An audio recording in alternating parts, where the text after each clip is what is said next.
사실 저는 변호사님 채널 예전부터 아, 진짜요? 네, 좀 봤었거든요. 뭐 정기적으로 계속 뭐 맨날 보는 건 아니지만 이게 변호사님 콘텐츠가 좀 핫할 때가 네. 종종 핫할 때가 있어서 그때마다 보면서 되게 말씀 잘하시는구나 아, 생각하다가 이번에 특히 촬영을 하게 되어서 영광을 처음에 생각하고 연락받고 너무 영광이었고요. 있습니다. 저도 마찬가지로 김 작가님 채널을 자주는 아니지만 그렇죠. 영상이 네, 너무 많이 올라갑니다. 저희는. 관심 있는 주제가 올 때는 네. 보고 했었습니다. 근데 변호사님은 전문 변호하시는 그 분야가 어떻게 되시는 거죠? 사실 저는 전문이라는 말을 별로 안 좋아하는데 네. 왜냐면 변호사라는 직역이라는 거는 원래 많이 하던 사건이 전문이 될 수밖에 없거든요. 그렇죠. 그렇게 말하자면은 저희는 이혼 사건 아니면은 뭐 가사, 불륜, 그다음에 형사. 제가 아무래도 군 법무관이었기 때문에 군대 관련된 사건들 그런 것들 위주로 하고 있습니다. 그래서 그런지 몰라도 보통 이제 이혼 콘텐츠 하시는 분들은 앞에 딱 네임에 이혼 전문 변호사 누구 딱딱딱딱 돼 있는데 변호사님은 딱 그 앞에 이름이 호칭이 안 묻는 경우가 많더라고요. 네, 저는 일부러 붙이지 않는데요. 네. 이게 이혼이나 형사나 그런 사건들이 특정되기보다는 그냥 저는 삶에 대한 이야기를 하고 싶어서 그래서 유튜브에서도 삶에 대한 사회에 대한 여러 가지 이슈도 사실은 다 하겠다는 거죠. 하나로 이제 특정하지 않겠다. 자, 변호사님에게 일단 제가 이혼과 오는 불륜 아무래도 이것도 이제 변호사 하실 수 있는 콘텐츠가 너무 많지만 또 저희 시청자분들이 좋아하는 것과 또 조합하면 딱 이런 게 남아서 들으기 전에 관계부터 좀 여쭤보려고 하는데 인간이 무리를 지어 살잖아요. 그렇죠. 왜 무리를 지어 사는 걸까요? 우리가 이제 사람은 사회적 동물이다라고 네. 하잖아요. 어차피 동물들도 마찬가지로 혼자서 살 수 있는 존재는 없단 말이죠. 먼저 나라는 사람이 있고 너가 있고 제3자가 있으면은 이제 우리가 되는 거거든요. 어릴 때부터 가족이라는 공동체에서 시작을 해서 더 큰 조직으로 나아가는 그게 저는 삶이라고 생각을 하고 있습니다. 맞죠. 그럼 너무나도 어떻게 보면 당연한 프로세스 밟아야 돼. 사회화 단계라고 볼 수 있는데 이런 무리 짓는 것 때문에 생기는 문제 당연히 좋은 것도 있겠죠. 단점도 있겠죠. 문제는 어떤 게 좀 있을까요? 사람이 무리를 짓고 살 수밖에 없다는 전제 하에서 출발하는 거예요. 그 다음 질문은 나는 누구와 무리를 지어야 할 것인가? 너무 중요한 문제죠. 예. 삶이라는 건요, 결국은 질문을 잘해야 돼요. 그래서 우리는 질문하는 법을 배워야 되는데, 이런 분들이 있어요. 가끔 이혼을 하거나 연인 간에 헤어지면은 다시는 남자 안 만날 거야.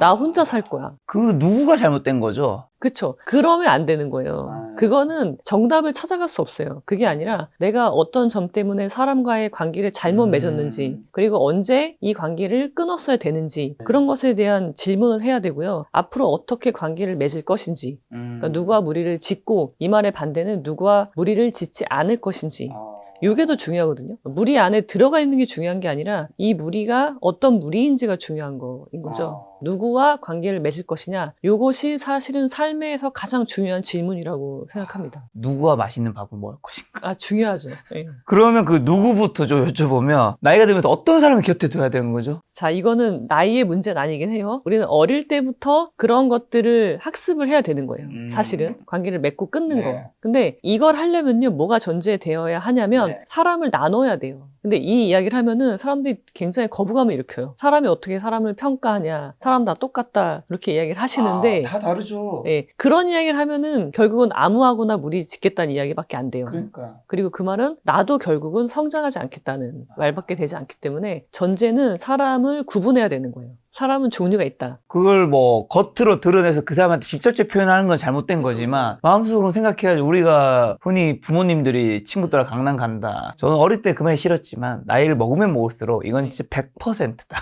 여기서 더 나아가서 사람은 등급이 있다 라고까지 이야기를 하면 이제 또 강하게 등급이 있다. 네, 등급에 굉장히 거부감을 느낀단 말이에요. 소고기 등급은 다들 따지면서. 네. 이것을 인정하지 않으면 무리를 어떻게 누구랑 무리 지을지가 나올 수가 없는 거죠. 자, 그 무리를 지어서 그러면 나이를 빼고 어떤 사람이 좀 곁에 둬야 되는 거죠? 저는 논어 이야기를 많이 말씀을 드려요. 네네. 그래서 아류 논어라고 해서 아류라는 거는 나예요, 나. 나 아자를 쓰니까 논어가 그냥 우리가 교양을 쌓기 위해서 하는 게 아니라 내가 삶을 살아가는데 기준이 되게 하기 위해서 하는 거예요. 그래서 논어의 구절을 가지고 와서 보면은 사람은 상중하로 나뉘고요. 상중하를 또 상중하로 나누면 한 9등급 정도가 된단 말이죠. 9등급. 등급 외도 있어요. 네. 사람이 아닌.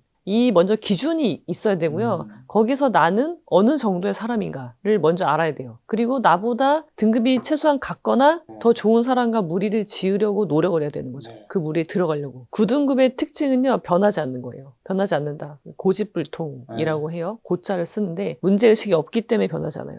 이게 무슨 학력이나 그런 걸로 나누는 게 아니라 그러니까 사람답게 살고자 하는가 그리고 여기에는 나답게 살고자 하는지 그런 것들 끊임없이 자기한테 질문을 하고 그렇게 되려고 노력을 해야 되고 그런 사람일수록 등급이 높아지는 거예요. 그렇죠. 근데 9등급은 변하지 않아. 이 사람들은 어떤 실패가 있을 때 그건 자기 탓이 아니에요. 항상 너 탓이에요. 같이 관계를 맺고 있는. 네. 이런 사람은 절대 변하지 않아요. 그래서 이런 사람하고는 관계를 끊어야 되죠. 안 맺는 게 제일 좋고 그렇죠. 맺었어? 그러면 빨리 끊어야 되는 거예요. 내가 만약에 6등급이면 1등급을 만날 수는 없을 것 같고 최소한 6이나 5, 4 이렇게 이 위에 분들을 만나라고 얘기하실 것 같은데 위에 있는 등급은 어떤 특징이 있는데 1, 2, 3등급은 어떤 사람들이에요? 사실 1등급은 성인급에 해당하기 때문에 성인급 제외. 그거는 거의 어렵고요. 네네. 제 생각에는 한 4, 5등급, 3, 4, 5등급만 돼도 네네. 성공이라고 보거든요. 아 진짜 3, 4, 5등급이 뭔지 예를 주세요. 네. 그러면. 그러니까 이 사람들은요, 문제가 뭔지를 알아요. 그리고 그걸 고치려고 노력을 해요. 변하는 가능성, 그러니까 변화라는 건 결국 성장이거든요. 성장할 가능성이 있는 사람들이 등급이 올라가는 거예요. 그러니까 9등급을 만들고 그 기준을 만들어요. 예를 들면 6등급은 소인이라고 표현이 네. 되고, 그다음에 5등급은 사무사, 그러니까 생각을 바르게 하는 사람. 그럼 이 사람은 어떤 종류가 있느냐 해서 이렇게 쭉 종류를 적어놓은 표가 있는데, 그러니까 이거는 여러분들이 삶을 살아가면서 그건 기준을 만들어 가셔야 돼요. 9등급은 변하지 않는다. 위로 올라갈수록 자기의 잘못이 뭔지 알고 변하려고 노력하는 사람이다. 그러니까 성장하는 사람이다. 제가 이혼 상담을 많이 하잖아요. 이혼 사건을 많이 하는데 대부분이 말씀하시는 게 그거예요. 이 사람의 문제는 처음부터 있었어요. 내가 그걸 봤어요. 근데 그거를 끊어내지 못했던 거예요. 그리고 결국 그 사유로 이혼에까지 이르게 되거든요. 그래서 변호사님이 어디 영상에서 하신 말씀이 이혼 사유는 사실 결혼 전부터 존재했다. 근데 그거를 내가 놓쳤거나 아니면 그냥 괜찮겠지 하고 넘어갔다는 건가요? 괜찮겠지. 그게 괜찮겠지. 문제인 거예요. 결혼하면 바뀌겠지? 이 사람이 이미 뭐 폭언을 한다거나 네. 좀 이해할 수 없는 행동을 했어. 근데 그거를 나는 어떻게 생각하냐면 관계가 좋을 때는 아니 저 사람이 그냥 화가 나서 그런가 보다. 아니면 상황이 안 좋으니까 그런가 보다. 결혼하면 괜찮겠지? 네. 결혼해요? 애기 낳으면 괜찮겠지? 안 괜찮죠. 애기 한 명 낳았어요? 애기 2명 낳으면 괜찮겠지? 크면 나이 들면 괜찮겠지? 네. 그러면서 이제 악화가 되는 거죠. 그러면 이제 결혼 전에 이런 것들을 좀 9등급? 변호사님이 지금 보여주시는 이미지나 말씀의 그런 등급도 보고 그걸 토대로 자기만의 기준을 좀 만들어야 되는 거겠죠? 사람과 교제도 하는 이유는 네. 그것에 있는 거예요. 내가 어떤 사람인지 아는 것이 연애의 목적이고 어릴 때부터 친구 관계에서 누구랑 만나고 헤어지고 그런 걸 계속 반복하면서 사람을 볼 줄 아는 눈을 키워나가야 되는 거예요. 여기서 그러면 혹시 죄송한데 뭐 늘 이런 말씀하시니까 지인들도 많이 물어볼 텐데 변호사님 몇 등급이시죠? 저는요 한 5등급 정도 되는 것 같습니다. 딱 겸손하게 얘기하시는군요. 네, 정말 살짝 이게- 피해서. 어렵다는 걸 알기 때문에 5등급 정도에서 시작을 해도 네. 성공적이다. 라고 생각합니다. 좋은 친구가 사실 별로 없는 사람들도 많잖아요. 그 이유는 뭘까요? 본인한테도 문제가 있다고 생각해야 되는 걸까요? 친구의 수는 중요하지 않아요. 친구들끼리 사이좋게 지내라. 그 말을 전 되게 싫어하거든요. 그럼 누가 친구고 누가 친구가 아니냐. 같은 반이면 다 친구냐. 같은 학교 다니면 다 친구냐. 그러니까 친구에 대한 개념 정의 없이 무조건 다 친구니까 무조건 사이좋게 지내. 그거는 이제 시비를 가리지 못하는 걸 어릴 때부터 배우는 거거든요. 이 친구라는 개념이 굉장히 이상해요. 이게 뭔지에 대한 걸 우린 배우지 않아요. 어릴 때. 그냥 무조건 사이좋게 지내라고만 하는 거예요. 그러니까 이게 커서도 그냥 내가 참지 뭐. 그런 식으로. 사회생활 다 그런 거야. 네. 그러면서 생각을 안 해요. 그러면 이제 사람 다 똑같다가 되는 거예요. 근데 저는 아이들한테 친구도 친구라는 개념부터 정의를 내리고 친구가 아닌 사람이 있고 그 친구의 범주 안에 들어오는 사람이 있어야 되는 거예요. 그래서 그런 이야기를 많이 해주거든요. 그래서 평가를 많이 해요. 예를 들면 제 딸이 친구랑 뭐 약속을 했는데 그 친구가 안 나왔거나 늦게 나왔거나 그래요. 그러면 그 친구는 신뢰가 없잖아요. 좋은 친구가 아니야. 걔는 친구가 아니라고 저는 이야기를 하거든요. 그런 친구하고는 사이좋게 지낼 필요가 없어. 아니 관계를 맺을 필요가 없다라고까지 이야기를 하거든요. 사람은 근데 아까 방금 말씀하신 다 똑같다라는 말 많이 하잖아요. 특히 뭐 여자분들은 결혼하신 분들 야 남자 다 똑같아. 적당히 괜찮은 사람 골라. 남자분들은 여자 다 똑같아 하잖아요. 전 그 말 들을 때마다 제 인생에서 한 번도 똑같은 적이 없던 것 같은데 왜 이 말을 하는 거예요? 대부분이 언제 하시냐면 굉장한 실패를 했을 때 해요. 당사자가. 특히 이제 이혼을 예로 들면은 이혼을 보통은 안 하려고 할 때 많이 하세요. 구간이 명간이야. 그러니까 너 어차피 이혼해도 혼자 안 살 거잖아. 심지어 이렇게 얘기해 주는 분도 있어요. 모든 남자는 바람을 펴. 그러니까 네가 이 남자랑 이혼하고 또 재혼해도 그 남자도 바람을 필 거야. 그러니까 그냥 얘랑 참고 살아. 잘 고쳐서 써봐. 그런 식으로 얘기하는 논리로 갖고 오죠. 이런 말은 굉장히 변호사님 공감 못 하시죠? 말이 안 되죠. 그런 분들 상담 오면요. 제가 질문 몇 가지만 하면요. 스스로 알아요. 대표적인 생각을 포기하는 말이에요. 남자 다 똑같아. 여자 다 똑같아. 그러니까 나도 노력하지 않아도 되는 거예요. 그렇죠. 나도 포함되는 거니까. 그러면은 우리가 왜 살아가? 그죠. 왜 살 이유가 노력하고? 없는 거죠. 노력하면서. 개성도 없는 거고. 자, 그러면 이제 그 9등급에 있으면 1부터 9등급까지 좋은 사람을 만난다 얘기해 주셨는데 어떻게 하면 그 좀 더 높은 등급의 사람들을 만나갈 수 있을까요? 이게 되게 중요한 거잖아요. 그죠. 매우 중요하죠. 내가 지금 8인데 변호사님, 아변님 말대로 2등급 만나야지. 그분이 날 만나주지 않잖아요. 안 만나주죠. 2등급이 정말 2등급이라면 안 만나죠. 안 만나죠. 네. 당장 2등급을 만날 수는 없겠죠. 네. 그러니까 그런 사람이 되도록 노력을 해야 되는데 이거를 공자는 절차 탁마라고 해요. 우리는 다 옥을 하나씩 갖고 있어요. 옥은 바위 안에 있잖아요. 그 그렇구나. 바위를 깨는 과정이 절차 탁마예요. 쳐내고 깎고 갈고 닦는 거. 역사 시간인 것 같습니다.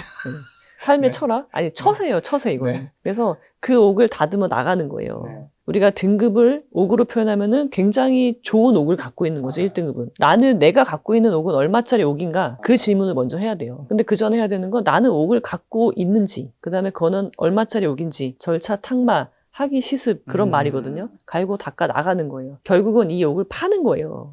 다른 사람한테. 그렇죠. 관계라는 건 그런 거거든요.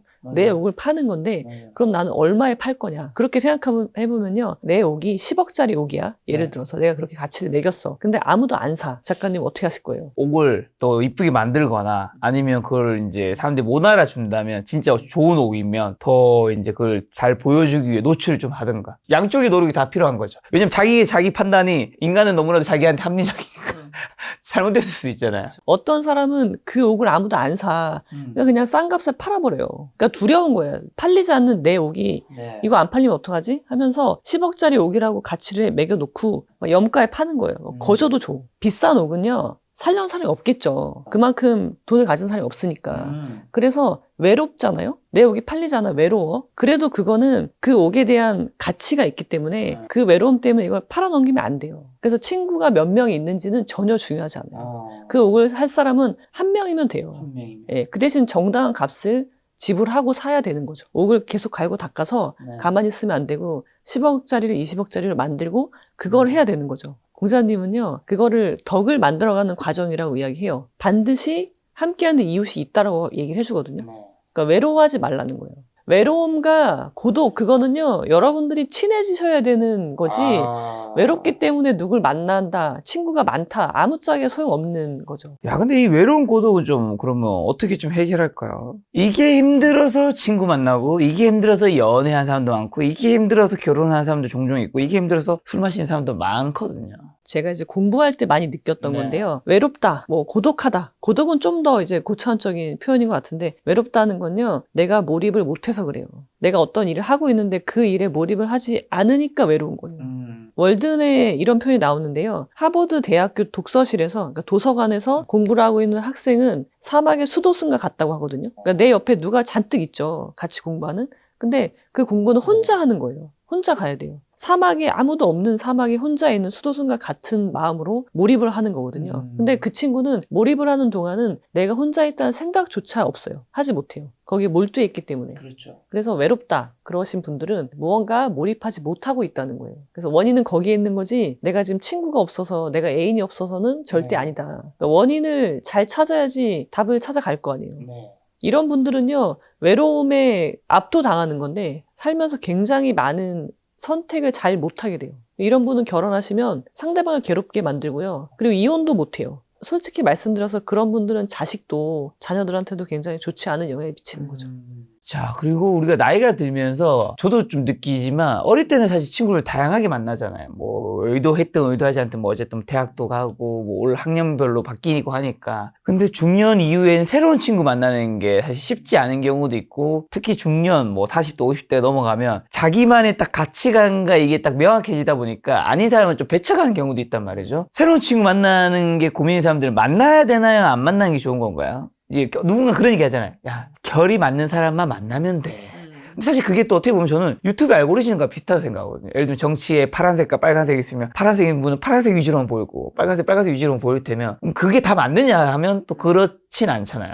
저도 사실 친구가 없거든요. 아, 없으세요? 친구가 있긴 있죠. 근데 작다. 잘 만나지 않아요. 제가 가장 친한 친구들 이제 대학교 때 친구들인데요. 네. 그리고 뭐 사회 나와서 만난 친구들도 있죠. 근데 1년에 한두 번? 왜냐면 다들 자기들의 삶이 있잖아요. 바쁘지. 예. 그래서 그러니까 자기들이 몰두해야 될 것들이 있어요. 그렇다고 우리가 친구가 아닌 건 아니에요. 그리고 1년에 한두 번만 만나도 충분해요. 전화 통화도 안 해요. 물론 이제 카톡으로 연락은 하지만 네. 맨날 뭐 이렇게 서로 주고받고 그런 식의 카톡을 보내거나 그러진 않거든요. 오늘 월든이랑 공자 논어 이야기를 좀 많이 하려고 하는데요. 네. 월든이 쓰여진 시기는 19세기예요. 그 당시에는 핸드폰도 없어요. 그래서 사람을 잘 만날 수가 없어요. 그럼에도 불구하고 그 작가는요, 사람들의 교제가 너무 잦다라고 이야기를 하거든요. 그러면서 사람들은 서로 만나서 시간을 쓴다는 거잖아요. 만난다는 건. 그리고 다른 거에 몰입할 시간이 없어지죠. 그렇죠. 나를 가꾸고 나를 성장시킬 시간이 없이 그냥 만나. 그래서 만나서 뭐 하냐면 그냥 뭐 별 시시콜콜한 그죠? 이야기 하는 거죠. 네, 그런 이야기를 해요. 내가 성장하지 못하니까. 근데 그런 상태로 또 만나. 다음 주에 또 만나. 그러면서 그걸 어떻게 표현하냐면 서로 간에 곰팡내 나는 치즈라고 이야기를 하거든요. 그러니까 서로가 성장하지 못해서 썩어가는 그렇게 표현을 한단 말이에요.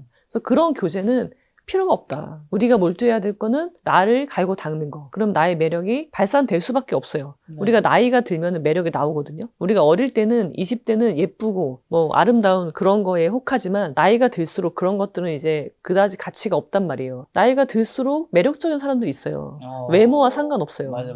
그거는 그 사람이 갈고 닦은 것들이 밖으로 뿜어져 나오기 맞아요. 때문이거든요. 그래서 그런 사람이 되도록 노력을 해야 되는 거죠. 제가 주말에 사무실에 혼자서 공부를 해요. 논어 공부하고요. 그런 이제 고전을 막 읽는단 말이에요.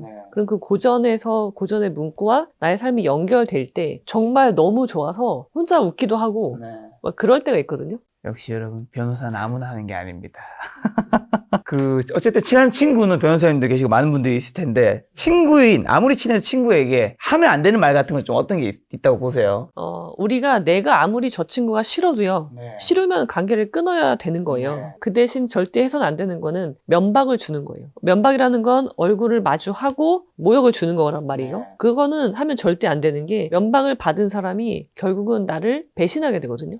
원한을 품게 하는 거, 그것은 해서는 안 되는 거란 말이죠. 야, 내가 너한테 너 잘 되라고 하는 소리야. 보통 그렇게 시작을 하죠. 맞아. 그러면서 안 좋은 이야기들을 막 해. 한 번은 할 수 있어. 근데 저 친구가 듣지 않잖아요. 그러면은 2번은 하면 안 돼요. 공자는 그렇게 하지 말라고 하거든요. 그러니까 친하기를 바랬다가 오히려 소원해지게 되는 관계를 만드는 건 결국은 나의 충고예요. 그렇죠. 충고, 조언. 그런 거는 하면 안 되는 거예요. 충고, 조언, 면박은 뭐 말할 것도 없고 그런 거를 한다는 건 저 친구랑 내가 관계를 끊겠다 그 말인 거고, 그리고 관계를 끊을 때도 원한을 품지 않고 끊어야지, 이렇게 하면 안 되는 거죠. 그럼 면박은 아니더라도 진짜 내 친구가 있어요. 진짜 인생 말씀하신 9등급을 살고 있어.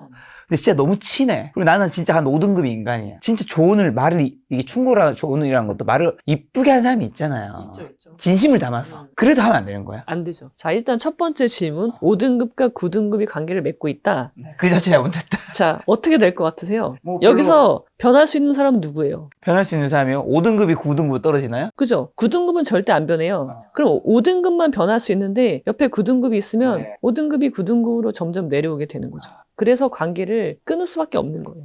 아까 9등급이 정확하게 어떤 사람이랬죠? 자기 문제를 전혀 인지 못하는 사람? 9등급은 변하지 않아요. 근데 왜 안 변하느냐? 문제의식이 없어요. 나는 문제가 없어요. 항상. 그 사람들의 머릿속에는. 그래서 변하지 않는 거예요. 그런 사람은 우리가 주변에서 있다면 끊어내고 앞으로 보인다면 안 만나야 되는. 공자는 철저하게 이야기하거든요. 사람의 등급을 나누는 건 재미로 나누는 게 아니에요. 나눴으면은 그 다음은 떠나야 되는 거예요.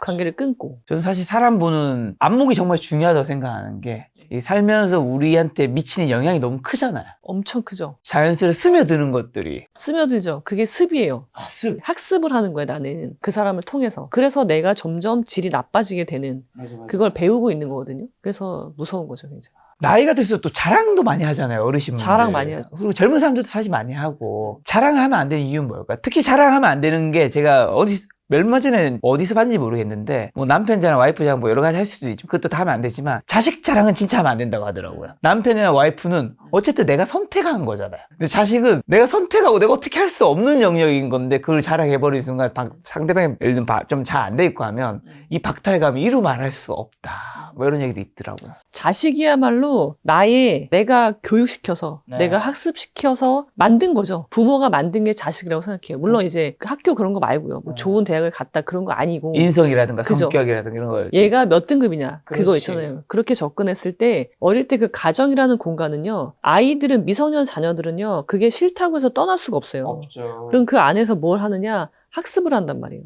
뭘 학습하느냐? 생각을 학습해요. 부모의 생각을 학습하는데 네. 가장 중요한 건 문제 해결 능력을 배우는 거예요. 엄마 아빠가 갈등이 있죠. 네. 근데 이 갈등이 어떻게 해결되는지를 보고 배워요. 그렇죠. 그리고 그대로 해요. 보통 엄마나 아빠들이 너는 나처럼 살지 마라. 나는 너를 위해서 이렇게 희생하는데 너는 이렇게 살지 말고 자유롭게 행복하게 살아 라고 이야기하지만 말도 안 되는 거예요. 본인이 그렇게 살아놓고 아이 보고 그렇게 살지 말라는 건 가르친 거랑 다르게 말을 하는 거잖아요. 그러니까. 저는 자식 자랑해도 된다고 생각해요. 왜냐하면 자식은 정말 내가 만든 거거든요. 특히 그 생각은 어릴 때 주입된 생각은요. 그러니까 사고력이죠. 사고력. 네. 그거는 변하지 않아요. 근데 그렇게 했을 때 상대방이 받는 거면 박탈감이냐? 아니 근데 자랑을 이상하게 하겠지. 우리 아들 뭐 이번에 뭐 서울대 갔다? 그렇게 자랑하니까 그러겠죠. 그런 걸 자랑하라는 게 아니라 뭘 자랑해? 보통 다 그런 거 자랑하지 않나요? 야, 우리 자식 이번에 스카이 갔어. 우리 애 지금 삼성전자 들어갔어. 우리 애 연봉 얼마야? 우리 애 와이프가 지금 의사야. 남편이 뭐야? 학교 자랑 왜 하는지 아세요? 그러니까 자식의 그런 것들을 외형적인 조건들 있잖아요. 네. 그거 자랑하는 이유는요. 내가 자랑할 게 없어서 그러는 거예요. 사실 내가 자랑할 게 있으면 내 거 자랑하지. 왜 자식 걸 갖고 와서 자랑을 하겠어요? 우리나라 대부분의 부모님들의 문제점이라고 제가 보는 게 본인은 성장하지 못해요. 특히 여자분들은 결혼할 때부터 성장이 멈춰요. 그리고 그냥 아이를 키우는 것에만 몰두한단 말이에요. 그렇죠. 뭐 그럼- 환경이 또 어쩔 수 없는 부분도 있으니까. 그렇죠. 전업주부이기도 한데 그러니까 직업과 상관없긴 해요. 덕을 쌓아간다는 건. 근데 아이는 성장을 해요, 계속. 근데 나는 멈춰 있는 거예요. 그럼 나중에 나이가 엄마랑 이야기하고 싶어 하지 않아요. 왜냐면 별로 할 얘기 없거든요. 맨날 밥 먹었냐? 요즘 어떠냐? 그런 거는 하고 싶지 않단 말이에요. 관심사가 아니란 말이에요. 아이한테는. 부모가 계속해서 성장해 가지 않으면 네. 어느 순간 내 아이한테 내가 해줄 말이 없게 되는? 부모님이 성장해야 되고 자랑하려면은 내 걸 자랑하자. 자식 거 자랑하지 말고. 다른 데서 보니까 착한 사람은 절대 배우자가 될 수 없다. 이런 코멘트 하셨던 것 같아요. 이게 무슨 말이에요? 착한 사람은 절대로 좋은 배우자가 아니다. 오히려 관계를 끊어야 될 사람이다. 이게 만인에게 착한 사람이면 그런 의미인 건가요? 사실 결혼은 저는 착한 건 모르겠지만 저는 기본적으로 선한 사람을 좋아하거든요. 착한 것과 선한 건 좀 다르거든요. 다르죠. 네. 그럼 얘기 좀 해주세요, 그러면. 작가님이 주변의 사람을 평가할 때, 네. 아, 저 사람 되게 착해. 라고 평가할 때 어떤 느낌으로 착하다고 하세요? 뭔가 친절함, 배려, 뭐 이런 것들이 보일 때. 근데 뭐 조금 안 좋게 착하다 할 때는 뭔가 자꾸 당하고 있는데 그래도 가만히 묵묵히 군말하지 않고 할 때는 좀 착하네. 우리나라 이렇게 표현 많이 하죠. 그러니까는 보통 착하다는 평가가 나온다는 건요. 네. 사실 별로 다른 거 말할 게 없어요. 말할 게 없는 사람한테 그냥 무색무취하고 별로 내세워서 말해줄 것도 없고 그런 사람일 때 그냥 아, 저 사람 착해. 우리가 좋은 사람이면 저 사람 되게 좋은 사람이야 라고 하지 그러게요. 저 사람 되게 착해 라고 하진 않거든요. 착하다는 사람은요 대부분이 모든 사람한테 착하다는 평을 들어요. 그러면 뭐가 문제냐면 인생은요 때가 있어요. 모든 일에는 때가 있어서 내가 사랑할 때도 있고 뭐 좋을 때도 있지만 거두어 드릴 때도 있지만 싸울 때도 있어요. 싸울 때는 싸워야 돼요. 싸울 그렇죠. 때 상대방이 나한테 싸우자고 하는데 못 싸우는 사람 되게 많거든요. 네. 싸울 줄을 몰라요. 그런 사람들은요, 결국은 피해를 다 받아야 돼요. 그것이 부당한 것이라도 그냥, 아, 난 싸울 줄 모르니까. 그걸 다 받아요. 그럼 문제는 혼자 있을 땐 괜찮은데, 결혼했어? 아이가 있어? 그러면은 내가 싸워야 될 목을 네. 상대방이 싸워줘야 돼요. 배우자가. 그리고 자식이 싸워줘야 돼요. 저는 주변에서 그런 사람을 종종 봤는데, 엄마가 굉장히 착해요. 나가면 다 당해. 막. 사기도 막 당하고, 사기 당한 돈만 해도 굉장히 많은 거예요. 집도 넉넉하지 않은데. 근데 아빠도 별다른 역할을 못해. 그 집에서는요, 그 자식이 그걸 하고 다니는 거예요. 어릴 때부터. 가서 막 아저씨들이랑 싸워야 되고, 엄마를 대신해서. 이거 이건 학대거든요? 아이한테. 그래서 착하다는 것은 결국 자기 역할을 못한다는 거예요. 그런 사람은 절대 결혼하면 안 돼요. 공자는요, 착한 사람을 굉장히 싫어해요. 쓸데없이 착한 사람은 사실은 경멸합니다. 그 정도까지 취급을 받는 거예요. 제가 말씀드린 착함과 선함은 좀 뭐가 다른 거? 선하다는 거는요, 솔직히 그 한자 선자 있잖아요. 그거는 착할 선이 아니라 좋을 선이거든요. 그러니까 물론 착하다라고 또 있지만 뜻이 있지만 좋다라고 본단 말이에요. 그러니까 좋은 사람을 선하다고 하는 거지 착한 사람을 선하다고 하지 않죠. 그럼 좋은 사람이 어떤 사람이 좋은 사람이냐? 아까 말씀드린 그 등급으로 보면은 5등급 이상이 되겠죠. 공자가 말상대를 해주는. 그럼에도 불구하고 어쨌든 친구라는 게 인생을 살면서 필요는 하잖아요. 근데 보통은 1년에 한 번 정도만 만나면 사실은 또 관계가 소원해질 수도 있잖아요. 다들 그런 건 아니니까. 나이가 들수록 좀 친구 관계 잘 유지하면서도 내 삶을 잘 성장해 나가는 방법이 있다면요. 친구는 되게 중요해요. 왜냐면 중요하죠. 우리는 관계를 맺지 않고 살 수가 없고요. 공자는 친구를 통해서 내 덕을 쌓아간다라고 하거든요. 그러니까 되게 중요한 존재예요. 근데 중요하기 때문에 아무나 갖다 놓으면 안 되는 또 그런 단점이 있는 거죠. 누구와 친구를 할 것이냐라는 질문을 하기 전에 나를 먼저 나에 대한 질문을 하면 좋겠다고 생각을 하거든요. 모든 사람은 자기라는 우주를 갖고 있어요. 그 우주의 주인은 나예요. 북극성이라고 표현을 하는데 북극성이 되어야 해요. 내가 먼저. 북극성이라는 건 변하지 않아요. 자리를 바꾸지 않아요. 그 자리를 지키고 있어야지 나를 보고 있는 다른 별이 생길 수 있는 거거든요. 근데 내가 나라는 별이 아예 없는 사람은요. 사실 주변에 아무리 별이 많아도요. 그거는 무질서한 거고요. 그런 건 이제 혼란스러운 거거든요. 먼저 내가 바로 서야 된다. 그거를 이제 공자는 이립이라고 표현을 해요. 이립. 30이 이립이란 말이에요. 30살이 이립이고 40이 부록인데 그 이립이 된 사람만이 좋은 친구를 만들 수 있다라고 생각을 합니다.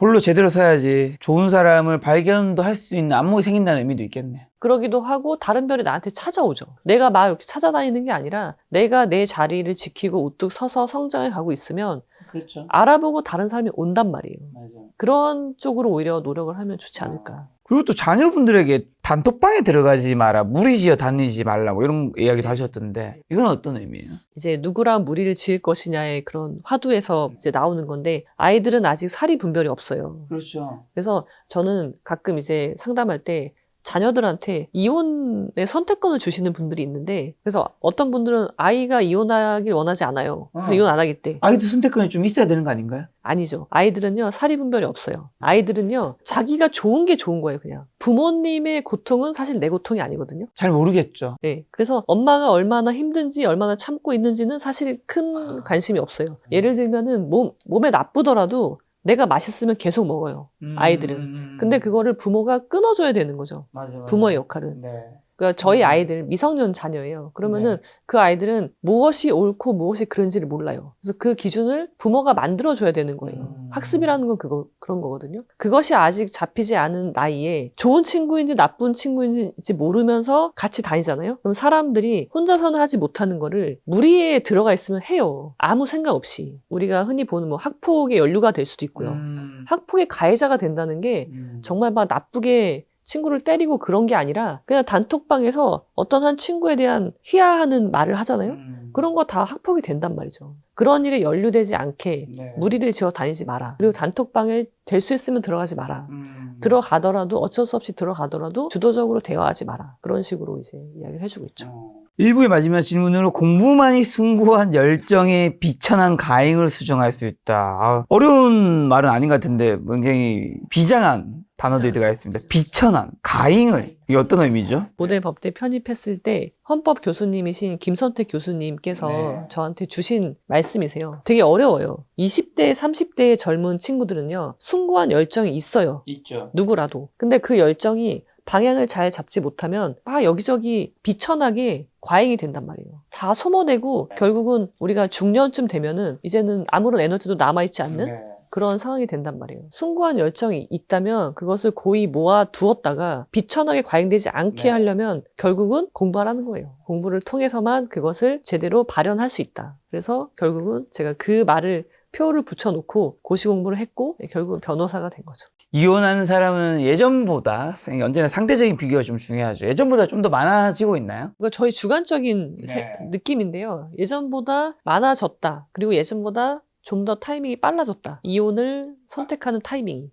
예전보다 많아진 거는 뭐 대부분 이유를 알겠는데 타이밍은 왜 빨라지고 있는 거예요? 결혼은 신중하게 하고 이혼은 신속하게 해라 라고 말씀을 드리거든요. 근데 제가 생각하는 기준보다는 아직은 덜 빠르긴 하지만 내가 10년 참을 걸 5년을 참는다든지 그렇게 조금씩 빨라지고 있는 거죠. 이혼을 선택하는. 근데 그게 왜 그러냐면요. 이혼을 신속하게 하려면요. 앞으로 일어날 일을 알아야 돼요. 그냥 내가 그냥 기분이 나빠서 욱해서 이혼하는 게 아니란 말이에요. 내가 이혼을 하지 않았을 때 이 결혼 생활을 유지했을 때 이 사람과 나의 결혼 생활이 앞으로 어떻게 될까? 어떤 모습일지. 예, 그것을 예측하는 능력이 예전보다는 좀 더 나아지지 않았나. 저는 이제 그렇게 생각을 하는 거죠. 어떤 분들은 요즘 애들은 참을성이 없어서 이제 이혼도 팍팍하고 뭐 이런 얘기도 하잖아요. 그러니까 결혼은요, 인내심 테스트가 아닌 거죠. 그 말 자체가 잘못된 거죠. 누구라도 참으려고 내 인내심 테스트 하려고 결혼한 사람 아무도 없어요. 그 말을 하는 분들조차도요, 결혼 왜 하셨냐고 물어보면요, 내가 행복하려고 결혼했다고 하시거든요. 그러면은 벌써 논리적으로 안 맞는 말을 본인이 하고 있는 거잖아요. 어쨌든 결혼하는 부부는 대부분 당연히 사랑했으니까 결혼을 하겠죠. 왜 이혼을 하나요? 이혼 사유 탑 뭐 1부터 5까지 뭐 몇 개 매겨줄 수 있다면요. 아니 근데 사랑해서 결혼하지 않는데. 또 그건 또 무슨 말인가요? 제 이혼 상담할 때 결혼하는 과정도 여쭤봐요. 근데 정말 사랑해서 결혼한 사람은요, 뭐 10, 20%? 그 정도? 조건이라도 그럼 제대로 체크하고 결혼하면 모르겠는데 그것도 아니고요. 보통은 결혼 정령이가 됐어요. 결혼 정령이가 됐는데 나 결혼하고 싶어. 근데 나랑 결혼하고 싶어 하는 애가 그 풀에 제가 있는 거예요. 근데 그 중에 제가 제일 괜찮아. 결혼을 하는 경우가 매우 많다. 생각보다 많다. 사실 결혼은 사랑으로 하는 것도 아니고요. 애정과 신뢰로 하는 거지 사랑으로 하는 거 아니거든요. 저는 애정으로 한다고 생각해서 아직까지 못하고 있는 거일 수도 있다 생각이 드네요. 아니 그래야지 오래 가요. 사랑은 오래 안 가잖아요. 사랑은 뭐 길어야 2, 3년이란 말이죠. 그러면은 이제 사랑 안 하니까 이혼할 수 없잖아요. 그렇죠. 그래서 결혼 생활은 애정하고 신뢰 이 두 가지 바퀴로 가는 거거든요. 그래서 결혼하기 전에 이미 신뢰할 수 없는 사람은요, 약속을 깬다? 그러면은 결혼하시면 안 되는 거예요, 사실은. 그렇다면 이혼 사유는 어떤 게 요즘에 좀 많나요? 여러 가지가 있죠. 뭐 분류는 뭐 빼놓을 수도 없고요. 분류는 가장 많은 이혼 사유라고 생각이 돼요. 근데 뭐 폭행도 있고 가정폭력이 사소하더라도 있는 경우가 많거든요. 뭐 물건을 집어 던진다든지 그릇을 깬다든지 그런 것도 다 폭행에 해당할 수 있기 때문에 그런 사유들, 뭐 경제적인 부분이 투명하지 않아. 이혼할 때 오시는 분들 보면요, 상대방 재산을 몰라요. 월급도 몰라요. 요즘 그런 커플 꽤 많던데요? 예, 요즘은 젊을 때부터 그렇게 하기도 하죠. 공동 통장을 만들고 나머지는 맞아. 관여하지 않는 그런 분들도 있긴 한데, 이제 좀 나이가 있으신 분들 중에서도 이혼할 정도로 관계가 깨지면 몰라요. 아무것도. 어디 사는지도 모르는 분도 있어요. 별거한다면. 이제 여러 가지 사유들이 있는데 그 모든 사유를 아우르는 한 가지 사유가 있어요. 아무도 불륜했다고 이혼하지 않습니다. 아무도 가정폭력 있다고 이혼하지 않아요. 그것만 이혼하지 않는 거죠? 왜 이혼을 결국은 하냐면, 자, 불륜이라는 건 갈등이 발생한 거예요. 근데 이 갈등이 해결되지 않는 거예요. 예를 들어서 저 사람이 불륜했어? 그래도 대부분은요, 그래, 한 번이고 상대방이 인정하고 잘못을 비면 나는 용서해줄 마음이 있어요, 이미. 그걸 깔고 있어요. 근데 상대방이 진심으로 사과를 안 해.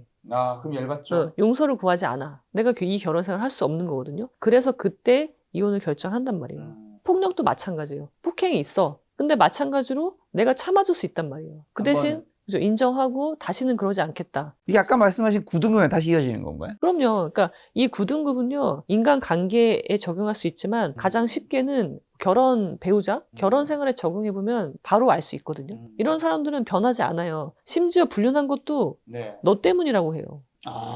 내가 불륜한 건 너 때문이야. 네가 나를 외롭게 했잖아. 내가 뭐 돈 벌어다 주는 ATM기냐. 그런 식으로 얘기하면서 자기의 불륜을 정당화하는 거예요. 이런 사람들하고는 결국은 왜 이혼을 하냐면 대화가 안 돼서 이혼을 하는 거예요. 말씀하신 거에서도 바람을 피운 게 아니고 그 가해자분들이 배우자가 뭐 애정 표현이 좀 적으신 분들 있잖아요. 애정 표현도 없고 너가 스킨십도 없고 허락도 안 해주는데 내가 바람 나는 거다. 이건 너한테도 잘못 있는 거다. 그렇게 얘기하시는 분도 있단 말이죠. 여기서 궁금한 거는 당연히 그 사람이 잘못 100%지만 그러면 이제 애정 표현도 너무 없었고 이제 밤에 하는 그런 관계도 아예 안 해준 분은 잘못이 아예 없는 건가? 를 여쭤보고 싶어요. 자, 이렇게 얘기하시는 분들 되게 많거든요. 주로 이제 여성분들이 상담을 오잖아요. 그러면 그래요. 저도 너무 소홀했어요. 그렇게 얘기하세요. 인정하세요. 그래서 제가 저도 잘못했죠. 라고 이야기를 하시는데, 그러니까 시비를 가릴 줄 아는 능력이 필요한 거예요.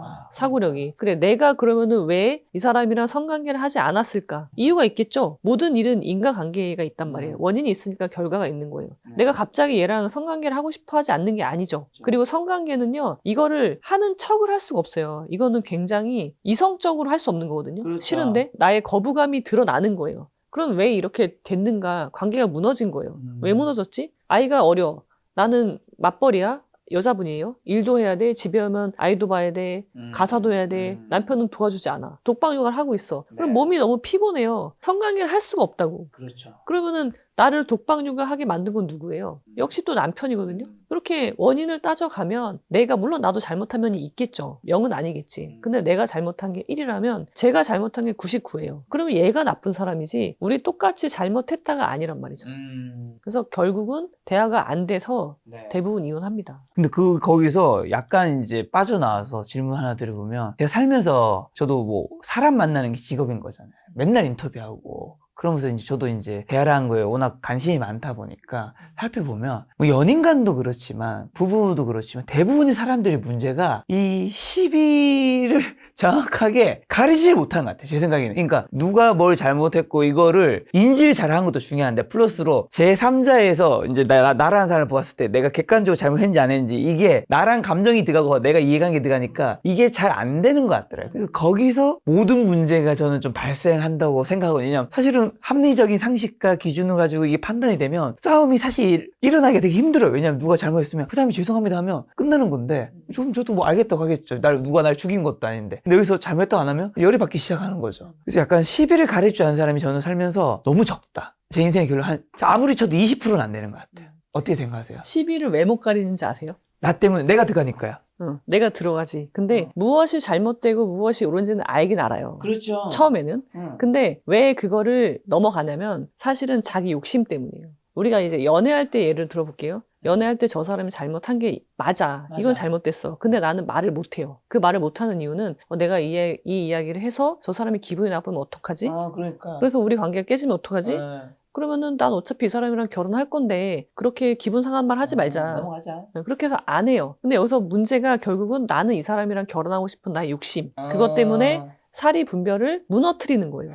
그렇게 해서 결혼하잖아요? 그러면 그 다음부터 이제 가스라이팅이 시작이 되는 거죠. 나중에는요, 제가 어떤 분까지 봤다면 굉장히 심각한 폭력이에요. 그런데도 아이가 학대를 당하는 거예요. 맞는 거예요, 아빠한테. 맞는데도 이 엄마가 이게 정말 심각한 일인지를 몰라요. 그 정도까지 사리가 무너지게 되는 거거든요. 근데 처음에 분명히 조짐이 있었던 거죠. 근데 그거를 나의 욕심으로 넘어가는 거. 그때 정확하게 말을 하고 이게 상대방 어떻게 생각하는지 들어봐야 되는 거예요. 그죠? 그러니까 제일 심각한 문제가요. 문제 제기조차 못하는 건요. 그 관계는 이미 끝난 거예요. 그래서 공자가 이렇게 얘기하죠. 극기복례, 너의 욕심을 이겨내고 사리로 돌아가라. 이거를 계속 주문처럼 되새기셔야 돼요.